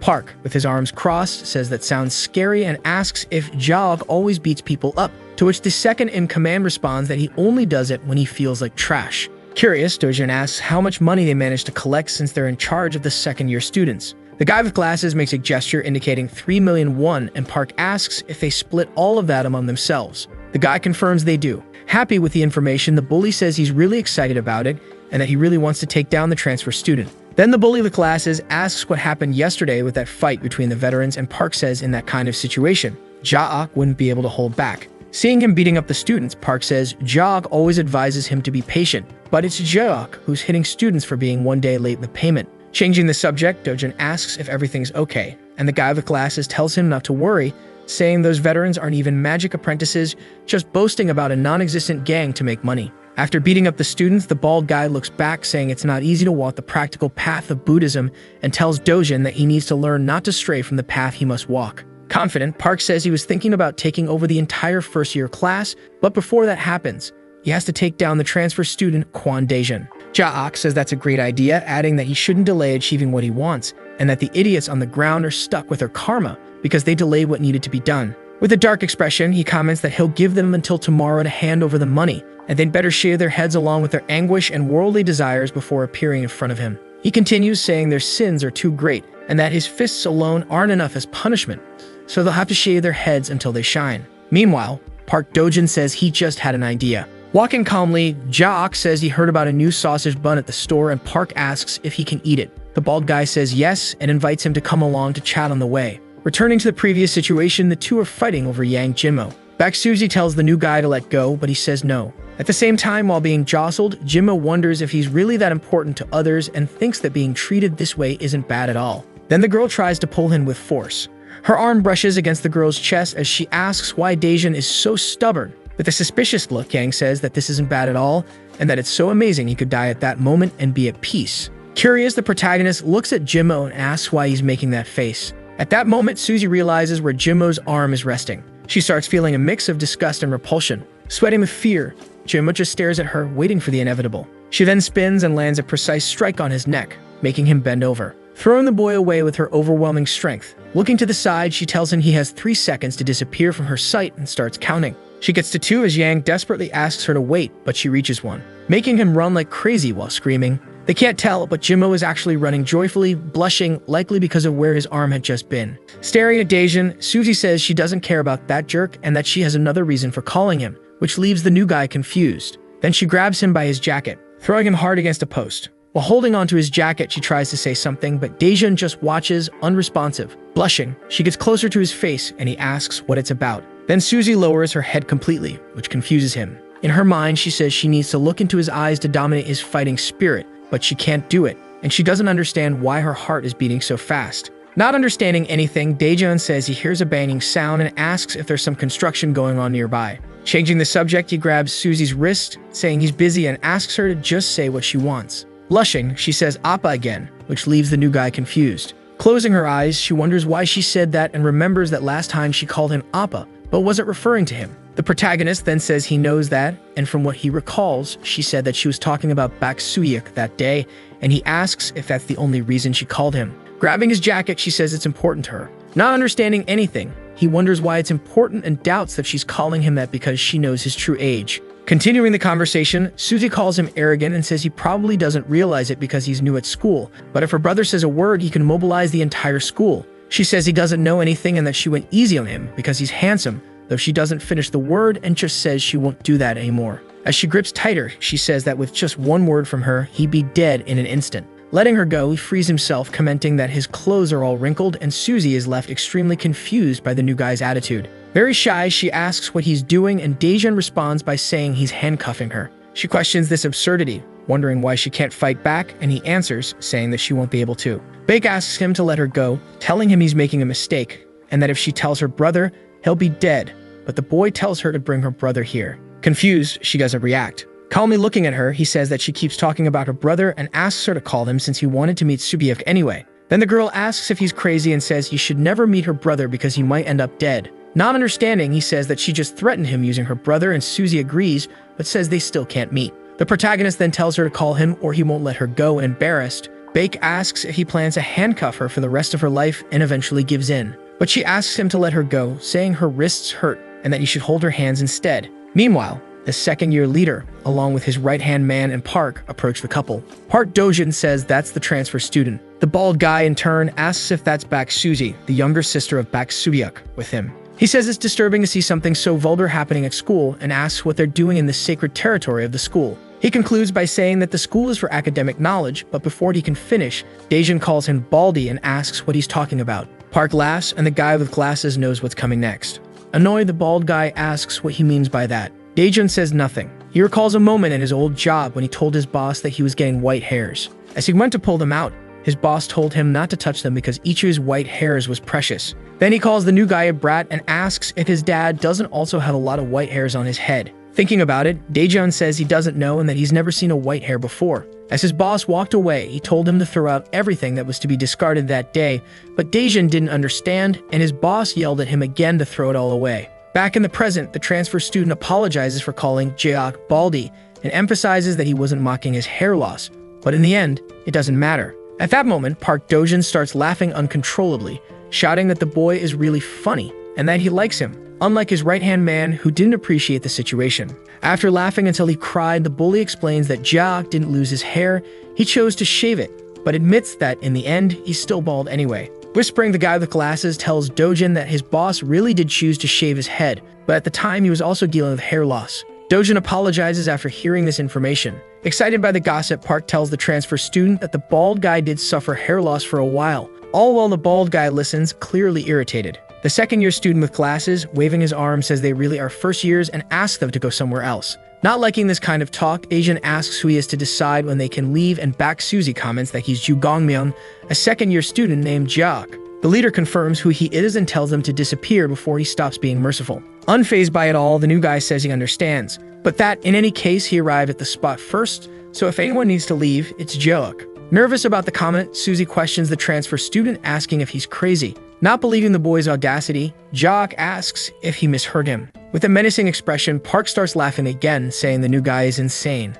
The bald guy says he understands what Daejun meant and concludes that in that case, he can do whatever he wants. Looking worried, Suzy takes out her phone and calls someone, addressing them as Appa, asking where they are. Not liking the turn this conversation is taking, the guy with glasses tells Jaeok to calm down, mentioning that Suzy is Bak Soo-hyuk's sister. He notes that she never calls anyone Appa under any circumstances. Realizing that she's actually calling her brother, Suzy confidently smiles and asks him if he's on his way. The two second years just stare at the girl, waiting for what will happen next. Curious, Daejun also asks Suzy if her brother is really coming, and with a calm expression, she says over the phone that she's going to hang up now. On her phone, we can see she really was in a call with a contact saved as Appa. After ending the call, Suzy faces the two, and while holding on to the new guy, asks if they have anything else to say. If not, she can leave and deal with Daejun. Being cautious, the student with glasses tells Jaeok that it would be reckless to hold the two right now, but that doesn't mean they're weak for doing this. There's just no way out of this situation. Completely changing the mood, he waves and smiles, telling Suzy she can go, and to tell her brother he says hello.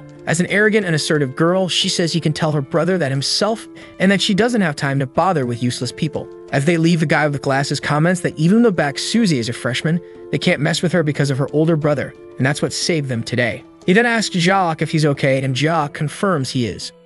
Completely irritated with a murderous aura, Jacques questions his colleague, asking if he really looks okay, to which the guy replies that Jacques is furious. The bald guy concludes by saying that Dojun really chose a good ally. He says they'll deal with the two later, but Park doesn't accept that his plans have been delayed. Looking at the protagonist, he says he doesn't have time to wait, and that it would be worse to let the new guy get away like this. With the predator's gaze, he says he can't take it anymore and can't let him go like that, and the guy with glasses already notices the bully's strange aura. At that moment, the second-year student asks what Park Dojun is thinking, reminding him that he said to let the two go in peace. Completely ignoring everything said, the bully replies that this is going to be great. He rushes quickly toward the two with a predatory look, saying he wants to see what happens. He's getting closer to them, and they don't seem to have noticed his presence. But Dejun doesn't waste time and senses something. Grabbing back Susie by the waist, he pulls her to the side with force. He catches her by the torso, holding her. He moves her aside, successfully dodging Park Dojun's full-speed attack. While holding Susie by the waist, he asks what just happened. Noticing that the new guy dodged, Park gets into position again,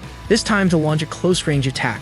Gaining momentum and jumping toward the new guy with a terrifying smile on his face, he tries to land a right punch, but Dejun quickly dodges. He twists his torso, this time attempting a punch with the outer part of his left arm, but again he misses. Spinning to the right, he tries another punch, which the protagonist dodges. Dejun prepares for a counterattack with an open hand. He slaps Park directly on the cheek with his palm. Park is stunned by the hit, but within milliseconds, he regains his composure and looks at the protagonist with a grin. He throws another punch from the left, which is dodged. At this moment, Dejun wonders who this bully is, noting that an ordinary person would have passed out from such a powerful slap. Looking behind him, he sees Susie Bake and thinks that he needs to create some distance first. Jao's right-hand man runs toward the fight, thinking that Park Dojun has lost control again and that it'll be a problem if Back Susie gets caught in the middle of the brawl. Meanwhile, the bully tries another punch from the right, which is dodged again. When he spins and throws a left punch, the new guy blocks it and traps his arm. Deflecting the bully's entire attack, Dejun notices an opening. Park prepares to strike, delivering a direct kick to the protagonist, but Dejun simply blocks it. The force of the kick pushes Park backward, and he questions why the new guy is only defending himself. Exhausted, Dejun just stares at him, thinking the streets are empty. The second-year student with glasses grabs Susie by the arms, and she tells him to let go because she knows how to take care of herself. Seeing this, the protagonist is pleased, realizing she really can handle herself. Confused, Park questions if the new guy isn't a bit strange and asks what fun there is in just defending during a fight. Ignoring him, the transfer student simply looks to the side. Seeing how Susie is acting, he thinks there's no problem in focusing on himself until Bak Soo-hyuk arrives. Stretching as he walks, Park Dojun says he's heard some rumors about the new guy and wants to see if they're true. But before he can finish, Dejun quickly throws a right punch, which Park manages to block just in time. Excited by the fight, Park says the protagonist is really fast. Then he charges in for a counterattack. However, the transfer student is even faster, and before the bully can think, he throws a sidekick, which Park defends. After the kick, both step back. With his arm slightly hurting, Park Dojun is shocked by how strong and fast Dejun truly is. Without giving him a chance to speak, Dejun delivers another kick, this time to the bully's midsection, which Park blocks with his arms. But it's not enough, as the force of the kick sends Park flying backward. Feeling a surge of adrenaline, he stops himself, saying that was brutal and that Dejun is incredibly strong. Adjusting his shirt collar, the new guy asks about Park's arm, wondering if he's okay. Confused, the bully looks at his injured arm and says it's nothing serious. But he notices the injury, and when he removes the bandage, his arm is completely bruised. He immediately remembers a hit he took from one of the veterans and says he thought it would heal. Smiling, Dejun tells him his arm will have to heal. Taking off his jacket, he concludes that Park Dojun is about to take a few more hits now. Shocked, Bak Susie calls out to Dejun, asking why he's taking off his clothes. He says he's just removing his jacket, and Susie blushes. Still, she questions how he can undress like that in such a crowded place, but the new guy doesn't understand what she means by crowded. Then, when he turns around, he notices a crowd of students and wonders when they appeared. The girls comment that he's really handsome and hope they don't fight, but one of them mentions that it looks like he's the one who stirs things up. Suspicious, Dejun thinks that he's finally trying to handle this the right way. Park smiles, saying he's glad he felt the new guy's strength, but that he's going to stop for today. He says the next time will be the real deal and that he will meet him again, leaving the protagonist confused. Frustrated, Park Dojun walks away, pushing the girls aside, telling them to get out of his way. One of the girls asks why he's going that way and shoving people when he could go another way, and her friend says he has a powerful energy. The second-year student with glasses comments that it's a shame, but tells the transfer student not to worry because they'll be seeing each other again soon. Adjusting his jacket, the protagonist says the student with glasses has been talking a lot since the beginning and tells him to bring everyone next time too. because it's annoying to fight them one by one. Hearing this, the second-year student becomes furious, calling him a bastard. Unable to control himself, he charges at Daejun, asking how a first year could be so bold to talk like that. But a hand rests on his shoulders, stopping him. It's Jeok telling Ganmyeong to show mercy, and that as a second year,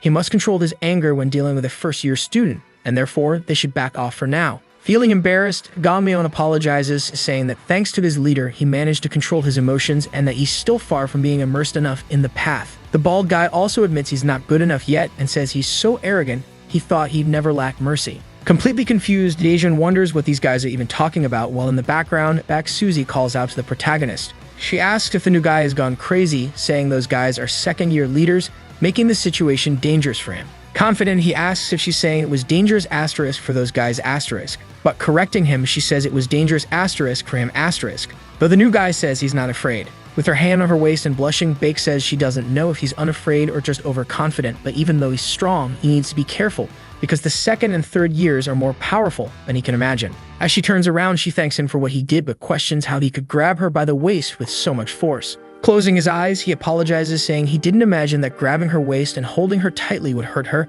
and then the girl yells that she'll never count that as a hug. Changing the subject, Daejun asks about her brother, and she admits she lied about him coming because Daejun was being reckless with the second years, so she decided to lie to save him. With her arms crossed, she says he almost got killed by the monk before even meeting her appa, and asks why he wants to meet her brother. At that moment, Daejun imagines hitting Suzy's brother and realizes that saying that in front of his sister might be a bad idea. Before he can finish, Suzy interrupts, saying that the new guy will die if he meets her brother, and not to worry her, quickly adding that she doesn't care about the protagonist. Concerned, she tells him not to think about her brother and to focus on handling the first-year issues, because aside from Park Dojin, there's also an alliance trying to get him too. As she walks away, she says she saved him in the end, so now no one owes anyone anything, and also tells the new guy not to follow her. He says he won't. Still a bit shocked by all of this, the protagonist wonders what's up with that girl, thinking she came to threaten him but ended up saving him and worrying about him. As she walks away, blushing, the girl starts thinking about how reckless and annoying he is, making her worry so much, but immediately wonders why she's so concerned about that guy.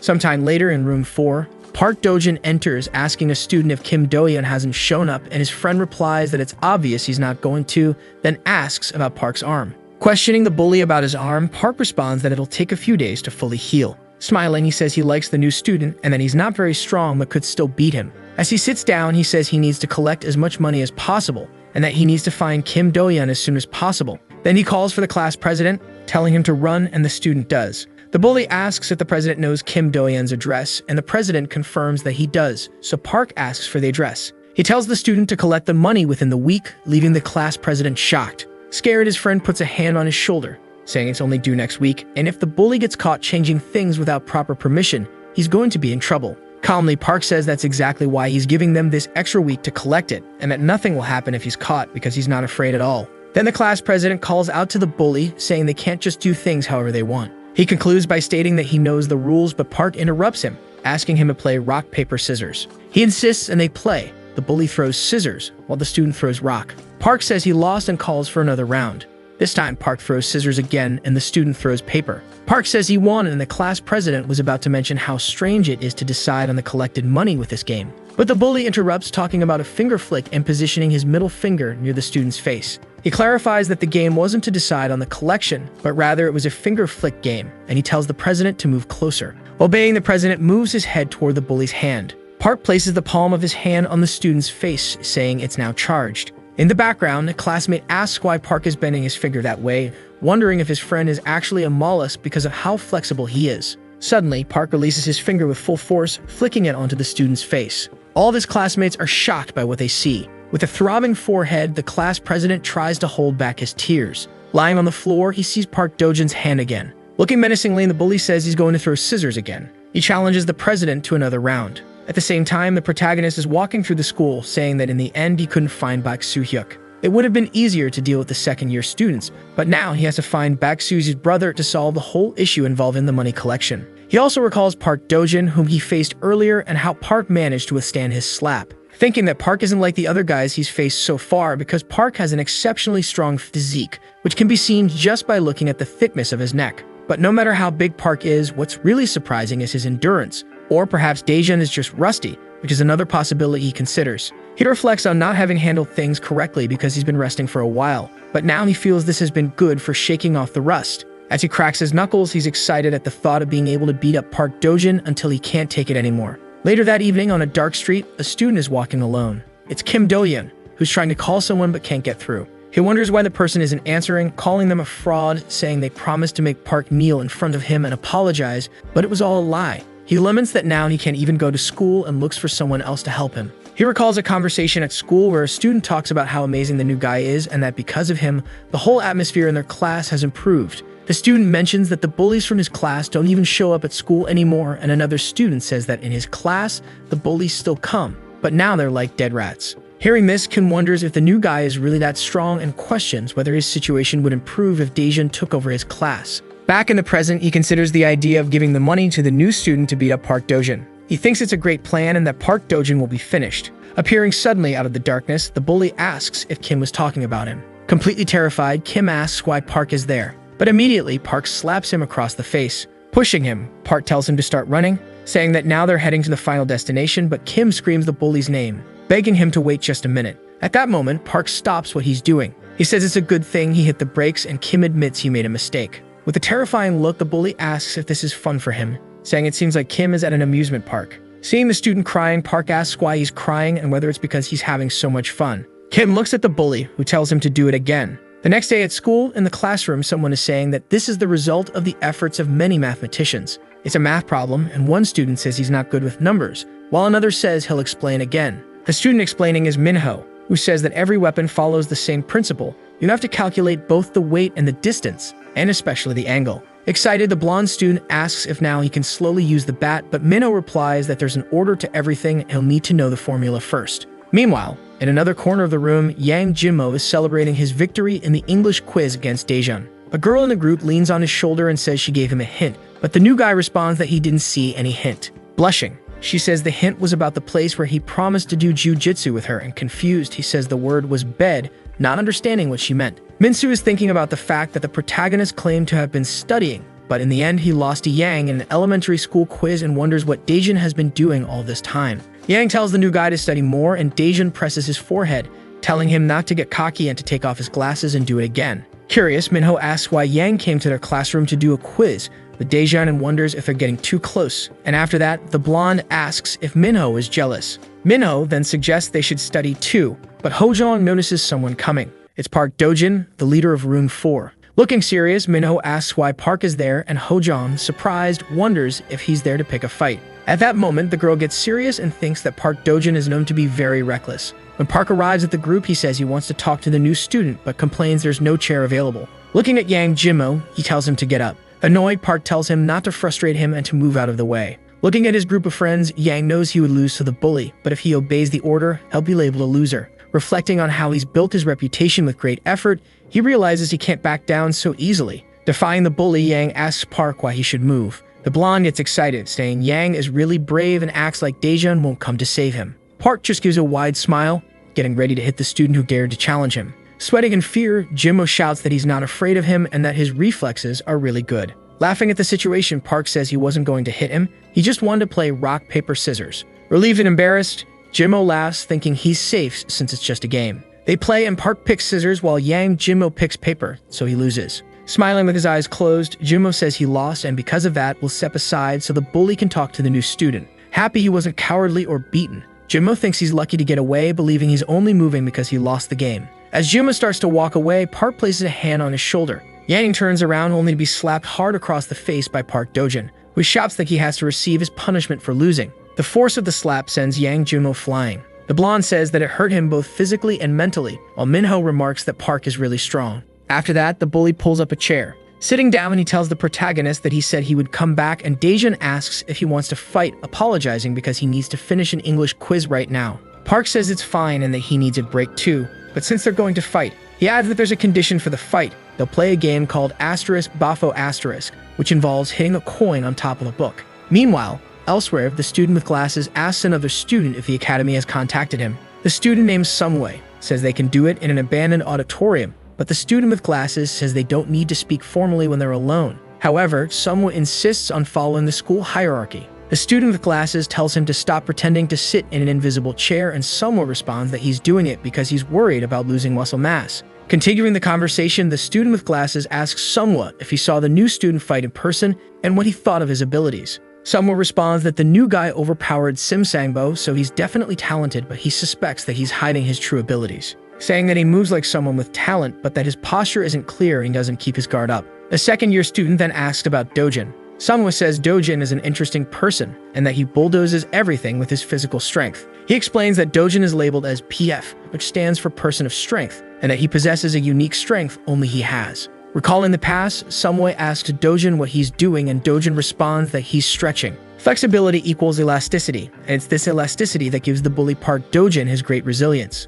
Opening the window, Park says they'll see each other tomorrow, and Sunwa asks where he's going, noting that they're on the second floor. It's this ability of Park's that allows him to instinctively avoid a lot of damage. Back to the present, Sunwa tells the second-year student that the result is that Park Dojin relies heavily on his physicality and has little technique, not to mention his explosive personality. He concludes that all of this affects Park from time to time, and the second-year student remarks that Dojin is a gamble and asks if you should trust him. Sunwa replies that he doesn't know the answer but asks if the second year can imagine that Park Dojin, who has no technique, started going to the gym and defeated all the members using just his physical strength. He wonders if it's even possible for someone as incredible as him to lose. Back to the present, Park is frustrated for losing his game to Daejan and says he's been losing a lot these days. He asks if the protagonist took private lessons for Bafo to be so good, and the new guy, in disbelief, asks if he's seriously asking that. Looking at his hand, Daejan thinks his body still remembers how to play, but that Park is terrible at it and wonders what kind of bets the bully is making. Annoyed by always losing, Dojin invites him to play another round.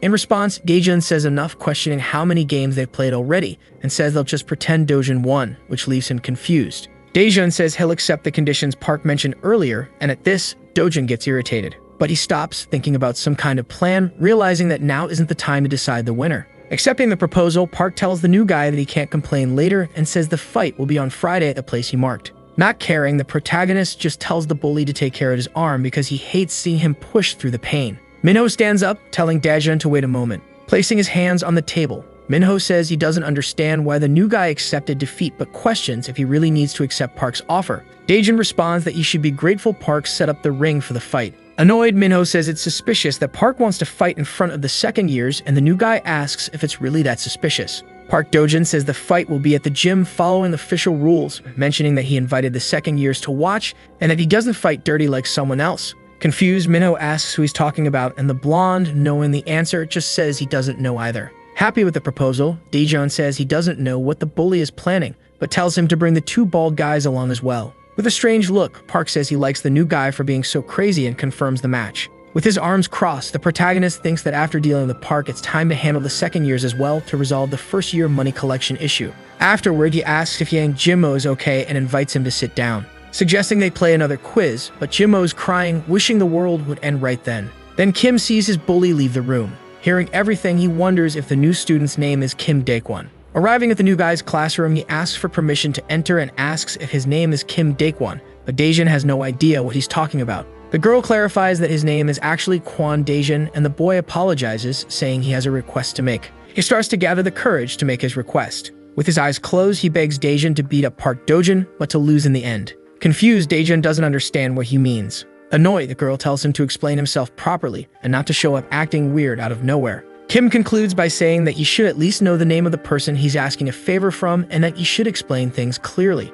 Kim begins to explain, saying that Park Dojin has a hidden motivation called Todo, which is a betting sport, and that this also applies to the second-year students who bet on the fight between Park and Daejan. Furthermore, there's also a reason why the new student has to lose. Curious, the new student asks what that reason might be because he's not confident that he'll lose. He insists on knowing the reason, and Kim struggles to explain. Flashing back to that night, while Park has a weak student in a leg lock, he's looking at his phone, saying that the student must have drooled with excitement at the thought of his bully kneeling and apologizing. He tightens his grip, asking how much the student paid the veterans. With great difficulty, the student replies that it was 500. Happy to hear that, the bully says his balance is now 500 and demands the student hand over that amount, adding that they'll also take money from the 3 pigs. Sometime later in a building, Park notices the place is closed at the moment. Frustrated, he asks about his 500,000 won, and Kim in the background is also irritated, thinking that the money is his, not the bully's. But Dojin notices something different. He sees that it belongs to Hyun and says he needs to borrow some money. He tells Kim that this will be done in Kim's name, and Kim asks if this isn't loan sharking. Hugging him, Park confirms that it is but reassures him, saying that he'll pay it back soon, explaining that he'll fight the new student for money, and that if he wins, it'll be like hitting the lottery. He says he'll be the winner and will soon return the money after his victory in the fight. Pressuring Kim, he tells him to hurry up and make the call. Back in the present, Kim explains that this is why the new student needs to lose, because otherwise, Kim won't get his money back. The girl then questions if Kim still wants the new student to beat Park Dojin, and he responds by saying yes. With a sweet smile, the girl asks if she can break Kim's neck if he wins, wondering if he's trying to die. Rushing toward Kim, the girl screams that he needs to say something that makes sense, while Minho holds her back, calling for Hojong's help. Then Daejun asks what Kim will offer in return for him beating up Park. Kim thought he would do it for free, but the new guy asks if Kim is good at English, to which Kim responds that he's really good. The new student says that's great, adding that there's no way he'll lose to Park, but he will beat him up, and suggests they meet after class. Kim, shocked, asks if Daejun is going to beat him up. The protagonist reassures him, saying that he just needs to have an English vocabulary match with Yan, who's lying on the floor, and that's why he needs Kim's help. Blushing, the girl offers to teach him English instead, but the new guy just stares at her while sweating and stuttering, trying to say something. Telling Kim that they'll start today, the boy, now a little happy, agrees. Deep in thought, Daejun considers that beating up Park Dojin isn't a big deal, but he decides that it would be crossing the line if he interferes with things happening outside the school. After some time, the day comes to an end with a beautiful sunset. In a part of the city, someone calls out to Daejun, who responds by asking what's up. It's Kim, who's walking with the protagonist, and he comments that the new guy seems very confident about beating up the bully Park Dojin. He then asks why Daejun doesn't bet money like Park Dojin does, and while this happens, Daejun is reading a book saying that Da means money. Kim replies that he can't bet because he's a failure, but that Daejun can. Not understanding, the protagonist just says that he doesn't have any money. Changing the subject, Kim says it's a coincidence they arrived at this place during their walk, explaining that this is the establishment where Dojin and he borrow money, which leaves Daejun in silence. Taking off his glasses, the new student asks if this is why Kim has been teaching him while they walked, and Kim says there's a brain activation effect when walking, but the new guy says that's enough.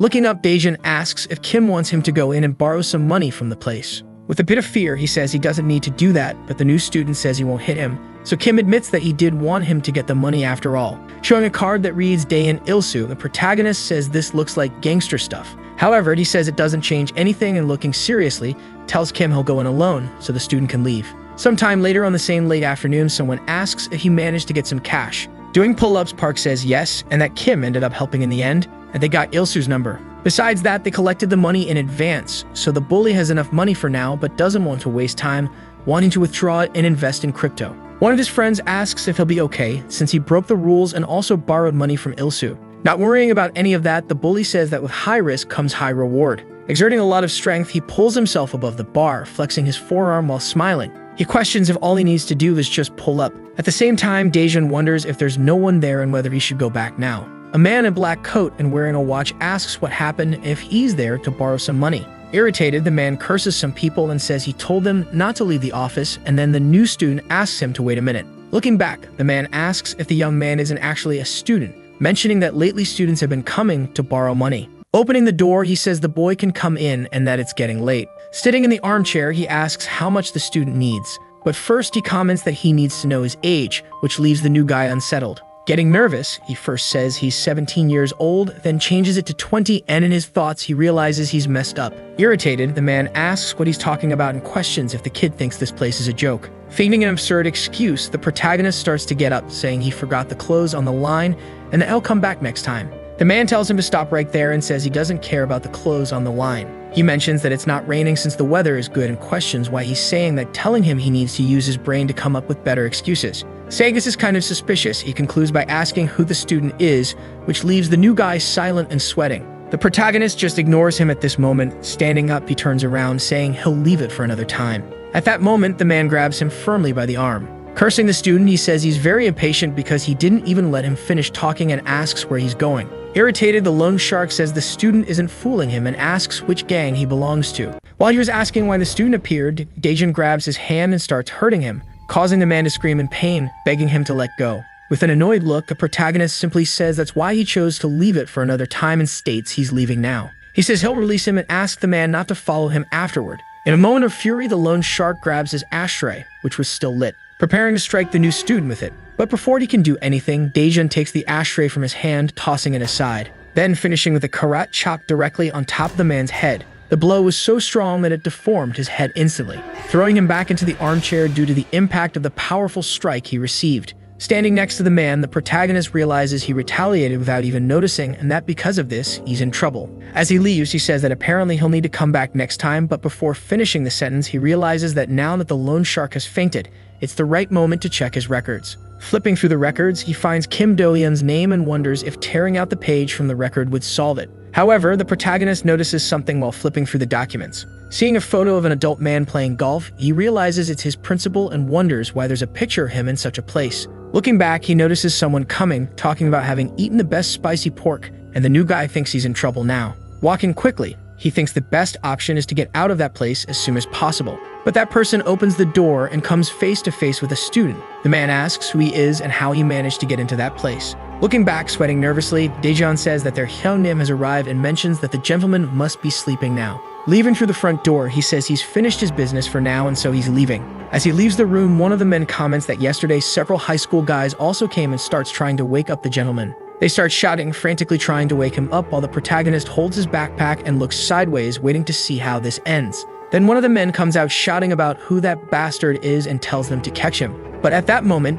Daejun is already running. At dusk, inside a wooded park. Sitting on the park bench, the new student is very tired, thinking he shouldn't have gone poking a hornet's nest and wonders if they won't come after him. Raising his hand, he says the weather is really not good, and that it's not going to rain either, so he shouldn't have mentioned the clothes on the line. Putting his hand in his pocket, he considers asking director Lee about the photo of the president, but ends up letting it go and focuses on defeating Park Do-jin first. Taking his cell phone to check the weather, he remembers that the bully scheduled for Friday but realizes it's supposed to rain that day. Looking at his phone, he says a rainy day on that day is not something he likes at all.